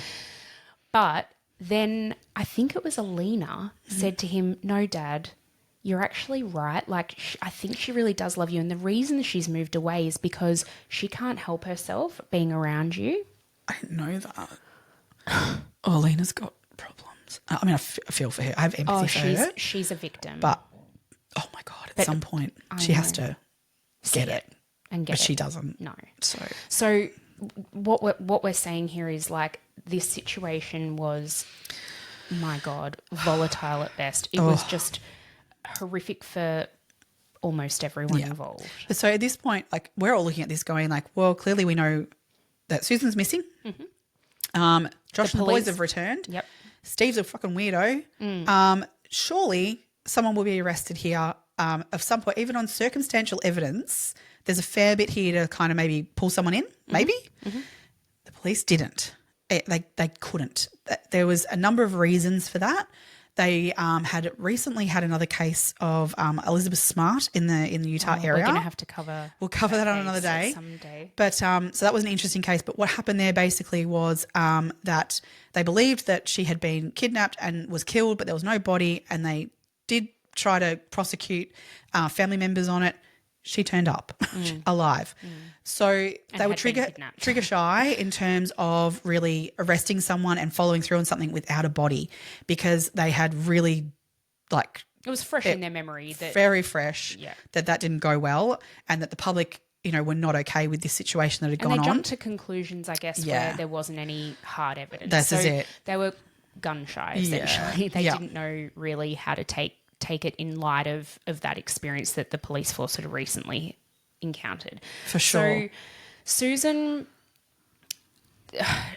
so the police were trying to think of different theories that might have come to the fore and reasons that she might have, I don't know, gone somewhere, because Josh said What were his excuses for her that why he thought she might have gone? A few that he put forward that because there was a guy went missing about 2 weeks or something after she did. So he made a decision. He made this random connection and went, she's had an affair. She's having an affair with that guy who also disappeared, and the two of them have run off together. And it's like, well, hang on a second. There's no evidence of them two ever meeting. They lived at like opposite ends of the state, for one thing. Like there was no connection of these two whatsoever. But he decided, she's, and he very much went down that track. And he was like, they'd gone to Miami or something. Yeah. Like, where did you even get that from? Like, so it's just obviously he was just trying to clutch at straws. Well, you'd think that this would be a bloke who'd be like out on the searches looking for her and all those sorts of things. No, he was not. Instead, him and his dad were going on media and spouting all this stuff and really, saying awful things about Susan, of putting out there that, that she's left her kids, to run off with a man and all these sorts of things. So, and they Steve loved talking about the fact that she was in love with him. And he told that on, national television as well. So they were really making her out as if she was a sexual person who had, was really exposing herself to him, and that it was all her that put that on him. Really awful things to this poor woman who had no way to defend herself, because where was she? We don't know. We still don't know. No. So at this point they were basically going, the police were very frustrated because they felt like it was a fairly clear that she's... I mean, it was pretty evident to them, even though there was no hard evidence. Well, it's all circumstantial. They had no actual physical evidence, so they were like, we need to get something. And the one thing they kept referring to was her journals. She had these journals that Josh would speak about in these interviews and things that could clear them. That apparently in these journals, she accused Chuck, her father, of abusing her, and that she was a troubled child and had all these issues. And so that everything in the journals basically, according to them, was going to clear everything, that they had nothing to do with it. Because Josh had been named a person of interest, but obviously just not arrested or anything. So the cops were very frustrated, kind of going, well, these journals, we need to get a handle on these journals. But they couldn't get a warrant to get into the house because they couldn't prove they even had these journals. So what they do was the cops set up this honk and wave. So Chuck and Steve had a fairly volatile relationship at this point too, because obviously they're bad-mouthing their daughter, who he's vehemently trying to find and very, very sure that Josh had something to do with that. So what they did was they basically baited him, Chuck was sent out to bait Stephen. So they did a honk and wave, which was what basically the idea was to keep Susan's name out in the public and people looking, that you put up signs and stuff, as people drive past, honk your horn, to, and wave and that, to, recognise it and Susan Powell's name and all those sorts of things. So if you support us, honk your horn on your car as you drive past. So they set this up though on a particular corner where they knew that Steve would come every Saturday. He went to a bank. So they went on a corner where he'd have to come past and he would see this.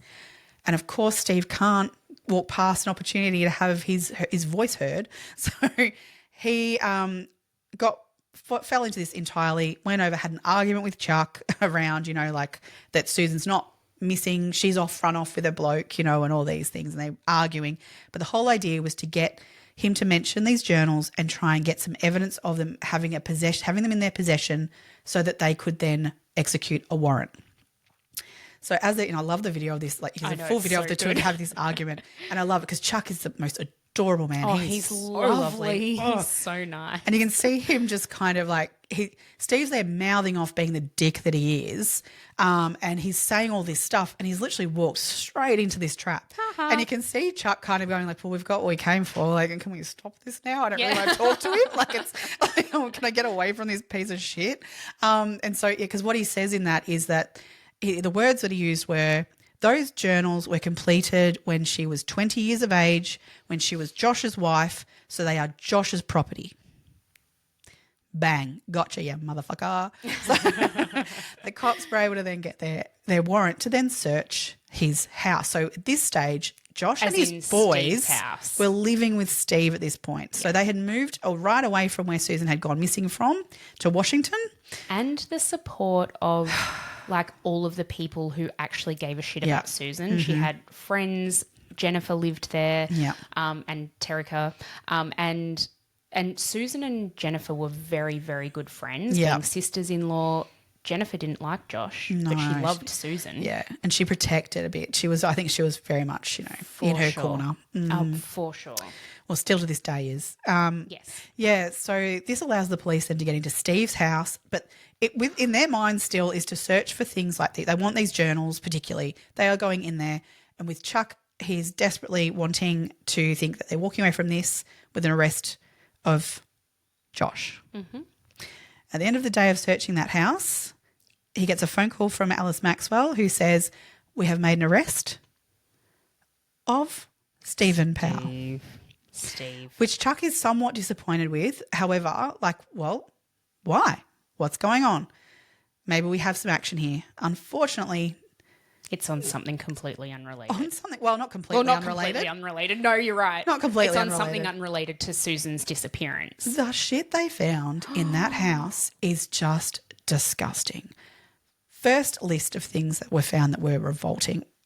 There was his book after book after book journal documenting every element of his life in journals. Mm-hmm. The camera recordings, videotape after videotape, it was thousands of hours. Everything that had all narrated by him and everything. And so there was also photographs of Susan, photograph of other women, photograph of children in houses nearby. Literally like girls from, so he would look out his back window into their bathroom and photograph, like I'm talking young, under the age of 10, young girls. Yeah. So there was all of that. Then there was also photos of Susan and him being superimposed into those photos. Mm-hmm. Like gross. But even grosser again, there were plastic Ziploc bags named with Susan's name on them, dated, some with cotton balls of, taking off her nail polish. Mm-hmm. Others, again, named and dated with her fingernail and toenail clippings in them. Mm-hmm. Others, named and dated with her tampon applicators. Yep. I could not be more repulsed by this absolute psychopath. I mean, that is psychopathic. That is so fucked up. Yeah. Now, these were things that he had kept for literally, in some cases, it was like nearly 10 years. Mm-hmm. Yep. It's unfathomable. Uh-huh. There was boxes and boxes and boxes of this stuff that they took out of that house, and someone had to sit through those videos, and you can find them and watch some of these, and he is the creepiest guy. I mean, we've done a lot of these, and there's a lot more to come that I don't know that we will ever come across another one of him. I hope we don't. I hope not. He is beyond. He is a vile piece of shit. I'm actually going to go with a sack of shit. Mm-hmm. It's not just one piece. True. Oh, he's just beyond gross. He's the worst. He is the worst. Oh, there were 5,000 photos of Susan. And so the videos of the other women meant that, so there was voyeurism in that. Mm-hmm. And so they could contact these women, they could have conversations with them and find out, did you know these videos existed of you? No. Therefore, prosecute the guy, so, and as exactly as, and obviously with the children next door, they were able to get to there as well, where they were able to take them to court on that. Now, because Susan is not around though, they can't prove that she didn't know those videos were being taken of her. When you watch them, it's very clear that she was unaware, but you can't prove it. Even the photos. Yeah. You know she's not being photographed. No, there's plenty where she does know and she interacts with him, but there's certainly ones where she's not aware. Absolutely. Yeah. Absolutely. Even in some of the photos, you're like, okay, he's literally cropped her out of a photo that's obviously been taken from a distance. Yes. Or, and touching her hair or whatever. It's just so it's awful. so creepy. So at this stage, because Steve's arrested for these things, and because a lot of it does involve children as well, thankfully at this point, the kids are actually taken into custody, into protective custody, because they were living under that same roof. So they cannot live there with Steve. So they're taken under protective custody. At this point, when the police officer walks over to Josh at the house in this moment and says to him, look, we're going to take the kids into protective custody. The kids can't live here. According to this police officer, Josh did not hug his children goodbye, nothing. He had no emotion whatsoever to that information. So, it was just... I'd be like, fuck, you're taking my kids away. Oh, I mean, if you Take my dad away. Take him away. Oh, my God, that's gross. I don't want to know about that. That's awful. But my kids, I'll look after them. Did you find any content related to my children in there? Is there something more I need to be looking into? But no. So we can get in a little bit here to the children. So obviously Charlie and Brayden were very young when Susan disappeared. But there were psychologists were interviewed the children and things and carefully had conversations with them. Yeah. So Charlie particularly, so he was the older of the two boys, and he, in one interview with a psychologist, she asked him, about his mum, and do you talk about mum at home?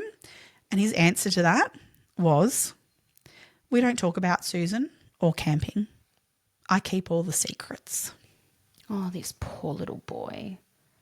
Now, not only the two parts of that kill me, the first one is that he calls her Susan. Mm-hmm. That is awful. The fact that that's how she is being referenced around those boys. And they've obviously been told not to call her mum. Or I don't even know if it's been told not to, but they're conditioned not to. As in, I think because to me, because she's not there, all the conversations about mum aren't, your mum loves you very much. No matter where she is, she loves you. And it's not being called mum. She's not being called mum. It's conversations between adults. Susan left you. Susan does that. Susan did this. Susan this. So she's not being referenced as mum. And the caring person who she was is being removed from their memories then. It's disgusting. Oh, God. So the police along with this psychologist, when they interviewed Charlie, he confirmed that the camping trip in the middle of the night with Joshua took place. Yeah. However, he also stated that Susan went with them but didn't come home with them. Yeah. A few weeks after Susan disappeared, his teacher, she's interviewed a lot actually. I think she quite likes the spotlight. Oh, God. But she said that he has said to her that he knows his mum is dead.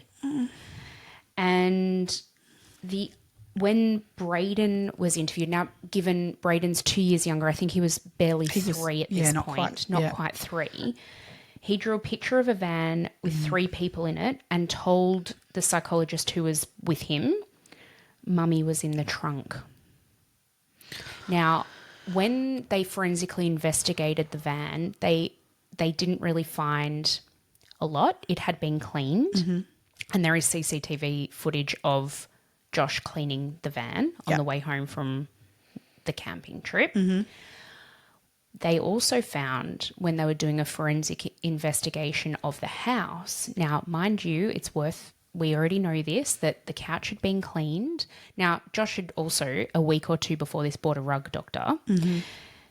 Who the fuck buys a rug doctor? You go and hire one from the supermarket if you really need one. Yeah. Anyway, he'd bought one because, he bought anything he wanted whenever he wanted it. Yeah. And he had used the rug doctor according to him, he asked Susan the night before she disappeared at 10 p.m. before she went to bed, could you just clean the couch? Because it was really grotty with the kids' boogers. Oh, that mean the woman that was sick and unwell and had to go to bed early? Yeah. Sure he did. So, she decided to clean it at 10 o'clock that night. Yeah. And that's why it was wet. And so Josh had to set up the fans to make sure it didn't grow mildew. The other thing we might just go back a little bit on before we move to this next stage is that his brother Michael... Oh, yes. So Alina and Michael, obviously in Washington, and she's disappeared in Utah. They did visit when this first happened a couple of times. They did visit. But on the second trip they made across to Utah, on the way back from there, Michael's car mysteriously breaks down. Now, they're sort of midway between Washington and Utah at this point. So, and when I say break down, it's fixable, I guess. I don't know. We don't really know. According to Michael, his car broke down. So he could have had that car then towed somewhere locally, but instead he chose to tow it so far away to a particular place where that car needed to be destroyed. It so his words were at the time was that, oh no, it was completely done. It was, unfixable. It needs to get destroyed. Not just like gone to the wreckers, pay someone to pick it up and take it off to a wreckers, like kind of thing of like picked apart, parts used for various things. No, destroyed. Why? So the cops did get wind of this, and so they went out because what happened, he actually contacted a company to do a drone photo over the top of this wreckers, to check that it had been destroyed yet. Really weird. So the cops got hold of this information and went, we need to go out to this place and find out what's going on here.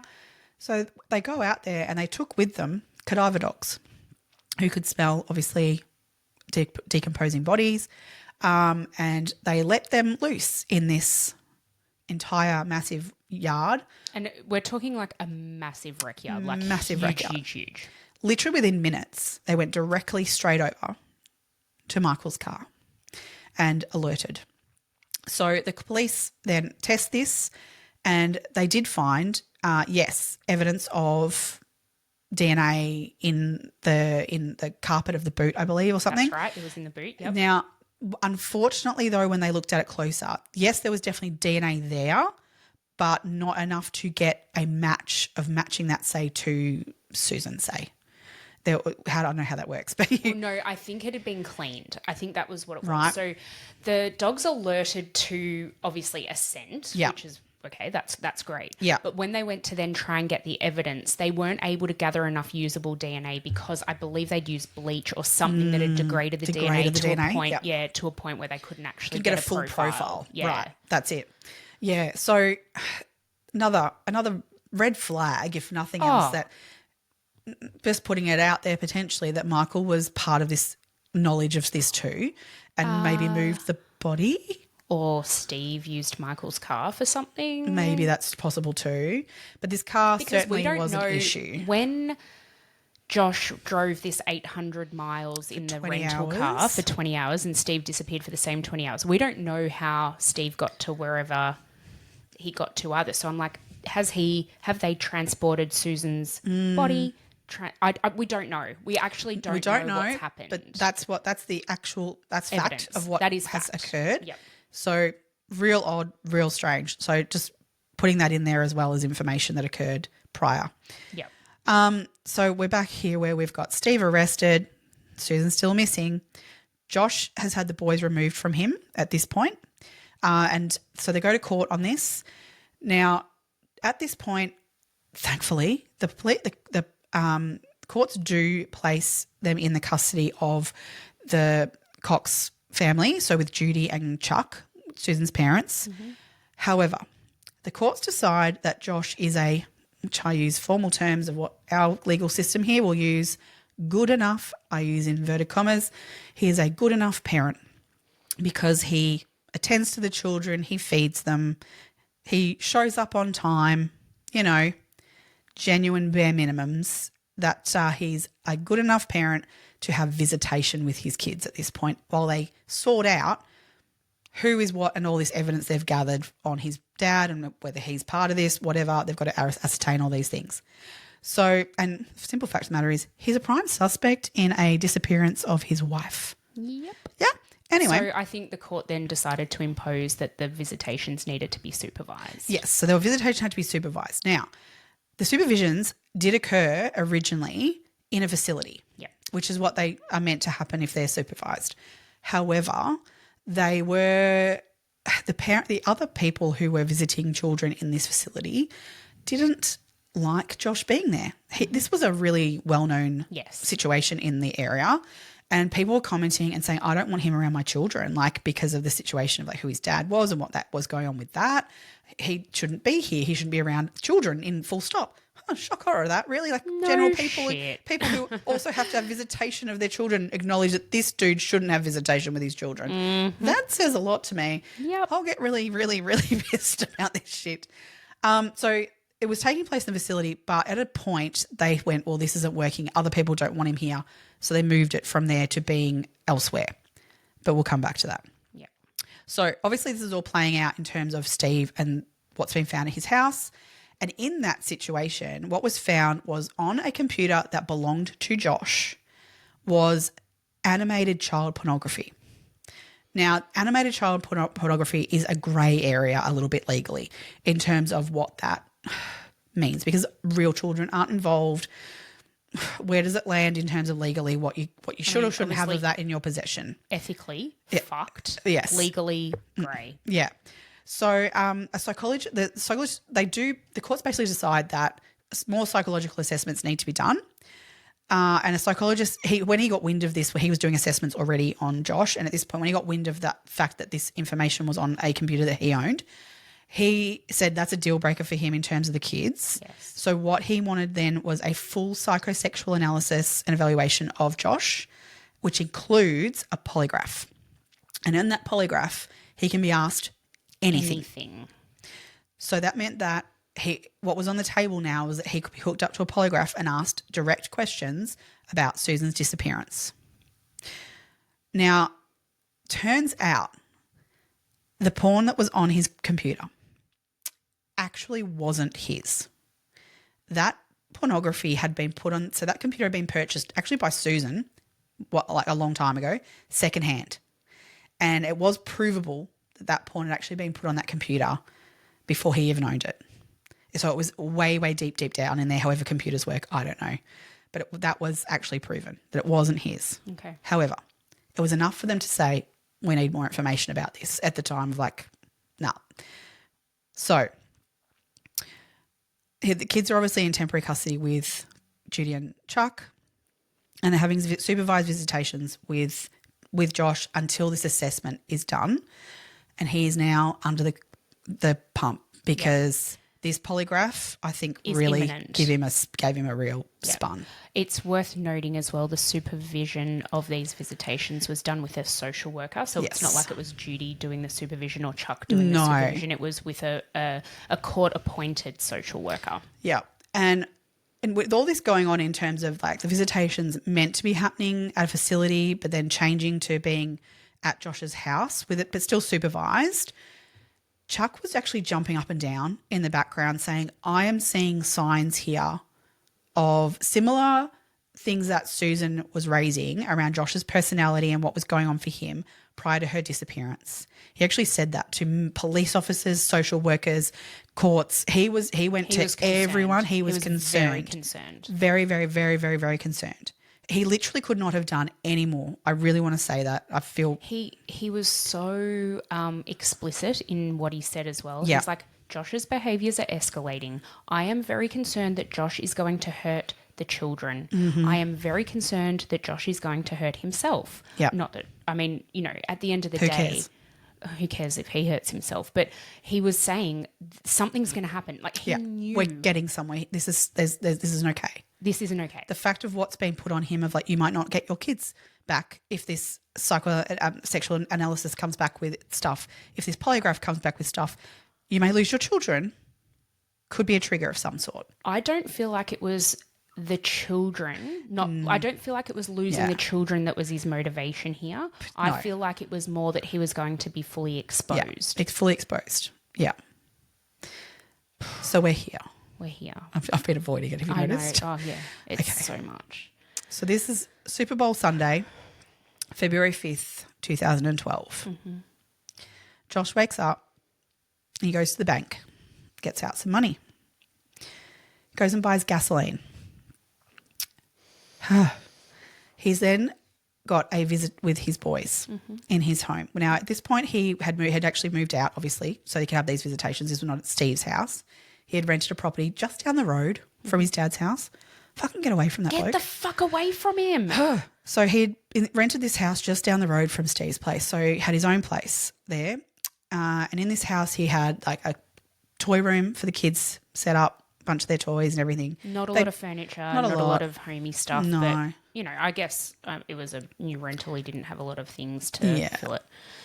In the days prior to this, he'd actually gone to a hardware store and he'd bought an acetylene torch. When he went to this hardware store to buy the torch, the hardware store staff commented on how weird he was, and so much so that they were like, "Oh, mate, what do you need an acetylene torch for?" And he's like, "Oh, I just want to see how it works, and I've never used one before, so I just thought I'd give it a go." He bought all of the connections, the tanks, everything that you need, and then this just goes to show his hubris as well, because he went to this shop say it closed at 5, right? He went there at 4:50, spent 45 minutes harassing the staff about it. Let's make sure they remember you. Yeah, you know what I mean? What a fucking idiot! Like he's just that's what I'm saying. The hubris is just. Ugh. So he ends up buying this torch eventually. He gets home and he tries to connect it all together. Like you need special lines or something to connect the tank to the torch part. Right. And he hadn't bought the right connectors. And because this shop's now shut, he goes to Lowe's, like the local hardware store, which was open till say 6 or whatever time. Right. And they're like, "Oh, you've actually bought the wrong, tank has the wrong connections." So he's then pissed off because he then has to go and buy these new tanks and have them then filled with the acetylene and all of that sort of stuff. So he's gone to a lot of trouble to have this acetylene torch in good working order. Continue. Oh, God. So the social worker, who was a 65-year-old woman, she was instructed to pick the boys up from Judy and Chuck's house and drive them over to Josh's. So they're driving over, and she said that the boys were very happy and very keen to see their dad, which was lovely. So she said they got out of the car. She parked the car at the front, got out of the car and walked down the driveway and got to the front door. The boys are very excited and very jittery, and these boys were very boisterous boys, very active boys. So and Josh has come to the door and immediately said to the boys, "I've got something really special for you. I've got a surprise for you," and let the boys in through the door, and they've run in. "Oh my God, Dad's got a surprise for us," and then he's slammed the door in the social worker's face and not let her in the house. Now, this is against the court order. Absolutely. She had to be in full view of those children at all times. Yeah. So he's in the house with the 2 children and she's stuck outside. She's banging on the door, trying to get access. It's locked. She's not able to get in that house. So rightly so, she rings 911. Now this 911 call absolutely kills me. Oh, same. Oh my God. I do hope that 911 dispatcher is not in that job anymore. Oh, they couldn't be. Couldn't be. So she's a bit frustrating too because she doesn't know the address and she gets a bit she's flustered. She's very flustered, but she's panicking. Yeah, the social worker is panicking. Yes, and so in this 911 call, she says, that this is the situation. I'm meant to be here supervising this visit, but he's shut the door and I'm stuck outside. This fucking 911 caller is like, "But who's there to visit? But who's there to supervise if you're having the visit?" It's like, fuck me. No. Fucking listen. This gets really she's like, she can't find the address, which I'm like, "Just pull it up to the address, please. Just get the number, get the street address." Because he's like, "I can't send anyone until you tell me where you are." And she's like, "Well, can't you just, track my phone?" And he's like, "No, it doesn't work like that." It's like, oh my God, just freaking start sending people because then she says, "I can smell gasoline and I've just heard one of the boys scream." Oh. By this stage, she has gone to her car because she had to get the address and that's stuff. That's right. And Everything her notebook and everything was in the car. Yeah. Plus, she could smell gas for fuck's sake. She actually, I think she even says, "I need to move my car. I need to move away." Move away. Yeah. So the other one that ultimately this gets me when the dispatcher says to her, she goes, "So is someone on their way?" And he says, "Look, they'll be there, but they need to attend to emergencies, like life-threatening situations first." Oh my fucking I just Lord. can't.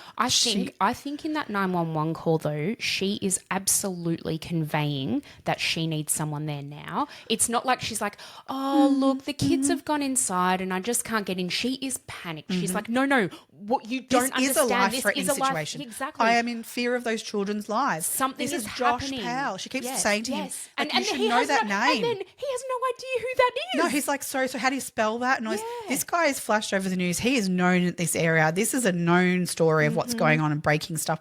As like we were talking about the mushroom lady, like, Yeah. Erin Patterson. Everyone knows that name. It's like that kind of level of, notoriety of this case. That's right. And she's like, it's Josh Powell. He's, they think that he killed his wife. Like, she's saying all this on the phone and he is just not reacting. Oh, they'll be there. So he does eventually fucking dispatch people and they do get there. However, already the house is alight and fire is coming out of the house. Now, we're talking an initial explosion. So it was enough to alert neighbours and enough to really, like, people were making these 911 phone calls as soon as they heard the noise because it would have been extraordinary. Yeah. So we're talking a gas explosion, basically. And can you even imagine, so the social worker's name was Elizabeth. Can you even imagine how she must have felt in that moment? I can't. Oh, no. So in that day, Josh had, first of all, in that morning, he had sent emails out to people. He'd actually called Alina and left a voicemail message on her phone. And again, you can hear that. That message, I don't feel any compassion for him whatsoever. Oh, but none. in that voicemail message, I find his tone even still not genuine, even though what he did, he was absolutely going to do what he was saying. I just still don't find anything he says genuine. So the way he speaks in that voicemail message is that, he doesn't actually say the words, I'm going to kill myself or anything like that. He just says, I can't do this. He doesn't admit to anything. He doesn't even bring up Susan. Her name, it's not even like, he goes, I'm sorry for what I've done, but he doesn't say for hurting Susan or any of that. Her name is never mentioned. He just says, I can't live without my boys. Now, so he's basically inferring he knows that he's going to lose the boys if he goes through with this evaluation and polygraph. Well, why would you lose your boys if you go through with that? What's going to come out of that? What are you afraid of? What are you afraid of actually coming out of that? Because I don't think it's actually losing your boys. That's where I just don't find any genuine it's absolutely in that. So he doesn't confess, obviously, doesn't even mention her, but it's a fairly lengthy message that he leaves around the fact of like, I can't live anymore. He sent emails off to a few people as well, sort of saying what he was going to, that he was going to end his life. But that's really it. This killed me. Poor Chuck obviously got the phone call from, again, Alice Maxwell, who got in touch with him saying, this is what's going on. And so Chuck went, I want to go. So he made sure, Alice was just such a beautiful person. He made sure that Chuck was escorted with police to get there, which they knew was too late. Like they knew that this was all done and dusted, but he wanted to be there, so they were going to get him there. So they took him to go and see. Chuck said he walked up to the house, which was still ablaze and still trying to get this fire out.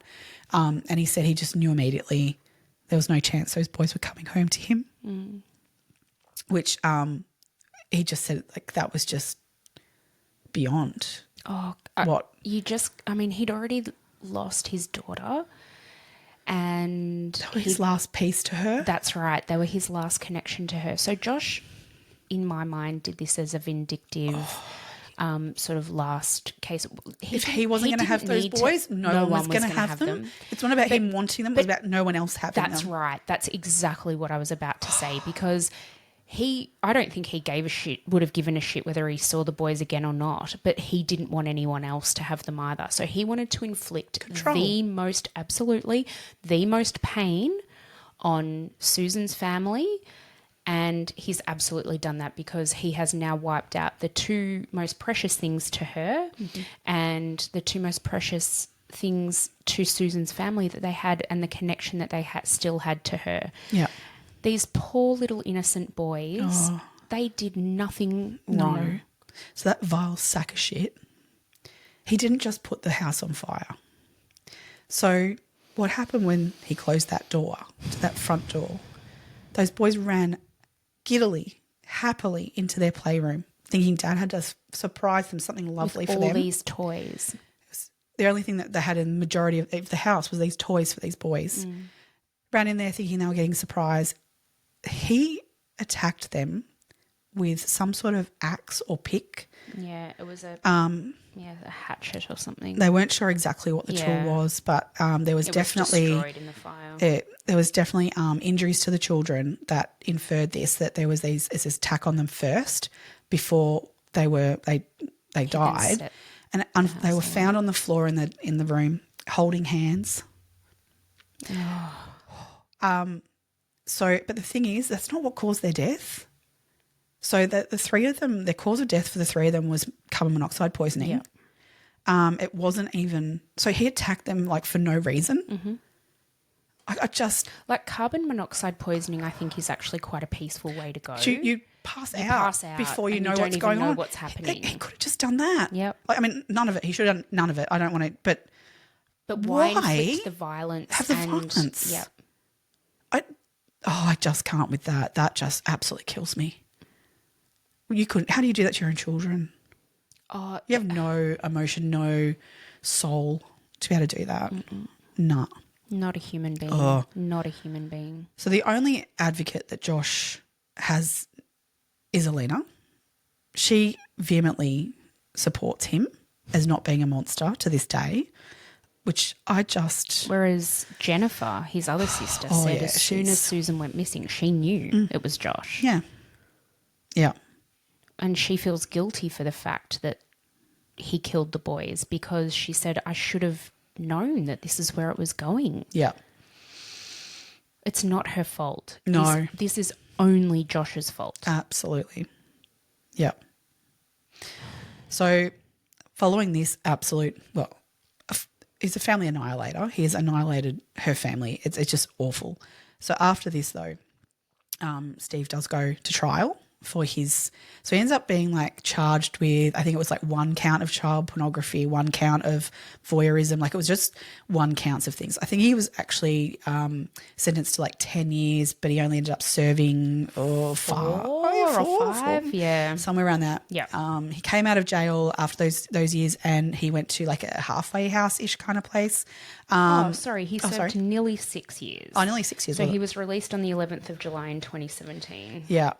So he, with not long after being released, suffered a heart attack and died. So that's all we really need to say about him. Although the police were like pretty keen to have a chat with him again to see if he could, because obviously no longer they could get information from Josh around what happened to Susan. They were hoping that maybe at this point, knowing that Josh was not around anymore, that maybe Steve would fess up as to what went on, but they didn't get to him in time. So they did hear that, he's had a heart attack. So they actually went to the hospital. They directed themselves there to go and speak to him, but they didn't get there in time before he passed away. So unfortunately didn't get any deathbed, confessions or anything out of him, which is a bit sad. Again, following on after that in February 12th, 2013, Michael, Josh's brother, committed suicide, interestingly. So he jumped off a roof and plummeted to his death, unfortunately. There's video footage, CCTV footage of him getting into a lift on his own. Goes up to the top, to the roof, and the next thing and people witnessed him coming off the roof. Alina to this day believes he was pushed. There was no one else up there,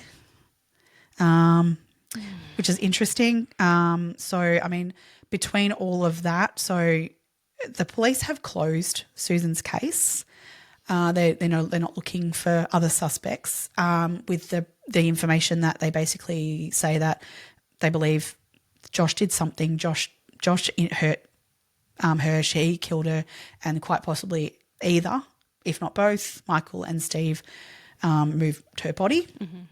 I've heard allegations of maybe Josh handed her body over to Steve to do what he wanted to do with that.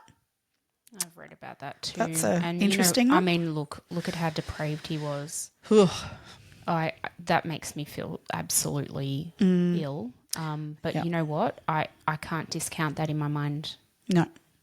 Which is such a fucked up thing to say. So Michael was quoted as saying to police that even if I did know something, I wouldn't tell you. Yeah. So there was definitely some evidence around that he potentially at least knew stuff, if not didn't partake in things. Also to note, just coming up to Michael committing suicide, there was a private detective, and I don't know who had employed this private detective. It could have been interested citizens. It's not Chuck. It's not the Cox family, but someone was paying a detective to surveil him. Oh, okay. And this person was apparently getting close to getting some information. Oh. And that's potentially why he was pushed to a point where he jumped off okay. Right. the roof. Maybe. Okay. Yeah. So unfortunately, we don't have answers to a lot of this, but one thing I will just say, in Steve's journals, he wrote on Tuesday the 8th of December, so the day after she disappeared, really, that, that following day, at 5:35 a.m. he wrote this. He documented to that extent. So this is bloody early in the morning on that. This is the day that that within that 20 hours of them disappearing, right? He wrote in his journal that Josh would have disposed of her body in some grotesque way.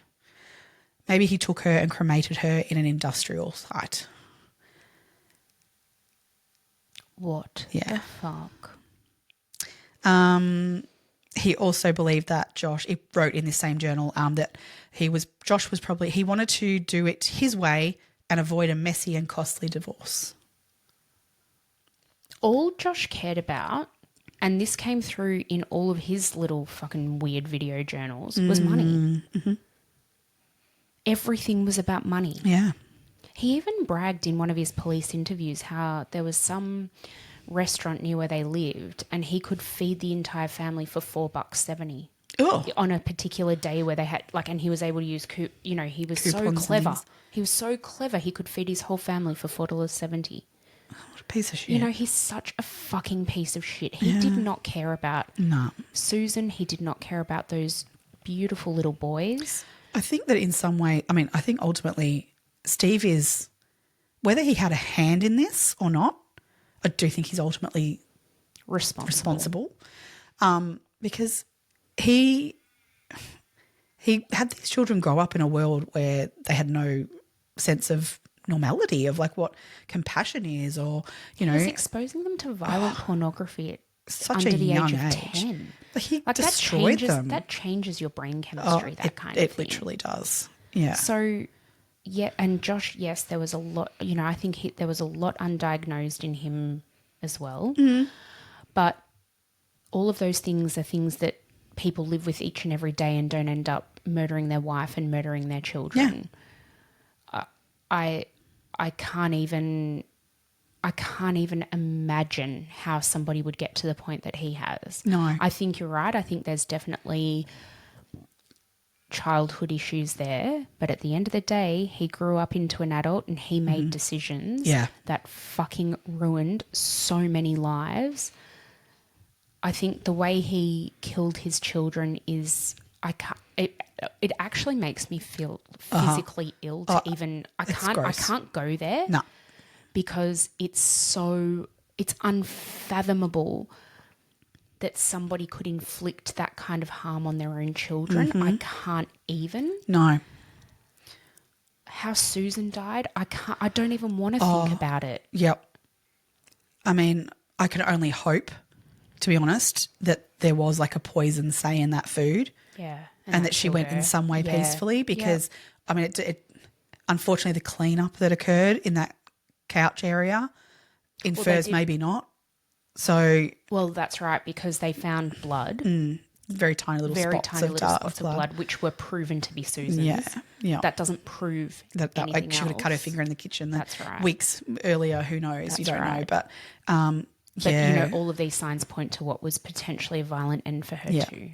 And but in all of this, I go back to Elena and think of what her life has been to get her to this point where she's so misinformed around her own family.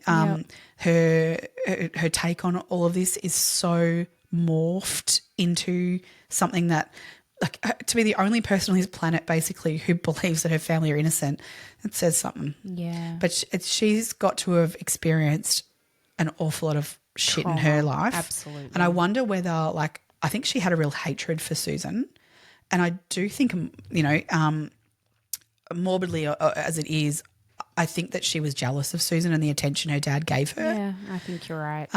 So I think that the trauma that she has experienced is beyond what anyone should ever experience. So I watch her. She is on some documentaries and does vehemently have her opinion heard. Yeah. And that I take that on face value. I'm like angry at her, but it's looking under at the it surface, through the lens of it's her like experience. the trauma that has got you to that belief is absolutely awful. I have nothing but compassion and empathy for her. That I can only hope that one day a psychologist spends a hell of a lot of time with her and works with her and gets her to a place of, I don't know, peace with all of this. I don't know. I don't know if that's possible. I don't know if I don't that's think it possible, is. but what a life to, that's who your family is. And she's put her face out there, and I mean, not by her choice probably initially, but, does now speak up for her family, and wants to do that. So, but that's how what a life she's led to get to here with that. The only positive out of any of this was that, so Susan was obviously buried where her family chose for her to be buried. And when the boys passed away, they were placed in placed next to her in one plot, and that left obviously a plot either side of Susan and her boys that Josh was going to be buried in. But thankfully, very quickly, the public and a lot of police officers donated money and bought those two plots either side of them to ensure that there was no way in hell he would be buried next to them. And so congratulations and well done to the public and those police officers who donated to that, because that was a very worthy cause. 100. I would have thrown money at that. Shit should not be anywhere near those people. I'm so glad they did that. Mm-hmm. Yeah. Yeah. Oh, this has been an awful one. Horrible. If you want to know more detail about this case, so one I would really highly recommend people look at is the long form podcast Cold. Agreed. It was one of you directed me to that quite a few years ago now, and it hard to listen to. You need to take your time. It's a long form. I think there's maybe 16 or 17 episodes, something like that. I mean, the core content might be about 10 episodes, but it's definitely worth a listen if you want to know more information. And I'm talking really in-depth information. Yeah. It is hard to listen to, so maybe space it out a bit if you've got the time to be able to do that. Some episodes where it gets real hard. Yeah. But, it's very well produced and very respectful. Yeah. Yeah. Yeah. We know that covering cases like this can be really, really tough. So if this one's been a tough one for you to listen to, please reach out for support. In Australia, reach out to Lifeline or Beyond Blue, and if not, seek assistance in whatever country you're listening from, because I've found this one a really tough one. You obviously have as well. And the reason we do these cases is to keep the memory alive of those people who suffered and the victims in this case, but it's also to raise awareness and there are people like this out there. Unfortunately, this family dynamic exists. This is not. They're not. Unfortunately, the Powell family are unfortunately not the only family who function this way. They exist, but not only that. Domestic violence is so prevalent, not only in Australia but worldwide. 1 in 3 women across the world experience domestic violence in some form of another. We're not saying everyone's going to necessarily be murdered by their significant other, but it's what she was experiencing prior to even being murdered was not okay. No, and if you are experiencing any of that control, it's not okay. So reach out 1-800-RESPECT in Australia because we need to speak up. I mean, her friends were trying and obviously she was making attempts, but we need to get these people out safely, get everyone the help they need. And that's right. If we can get to a point where that isn't needed, that we don't need to be looking out for friends for these shit, that would be great too. Yes, please. Yes, please. That world would be lovely to live in. Yeah. If only. If only. All right. What case are we covering next week? Oh, crap. Oh, Bradley Murdoch. Yeah. We're doing the Joanne Lees and Peter Falconio case. Yes. So that's kind of taking a bit of a different tact actually, which is probably a good thing. No kids involved. Yes. So, yeah, please join us next week. Thank you for listening. We really, really appreciate it. Don't forget to like us on all the socials. Come and follow us over on TikTok and Instagram mostly. That's where we get most of our engagement. Share us with a friend. That's the best thing you can actually do. Yep. Share us with a friend. We really appreciate it. Absolutely. Stay curious, crime besties. Bye.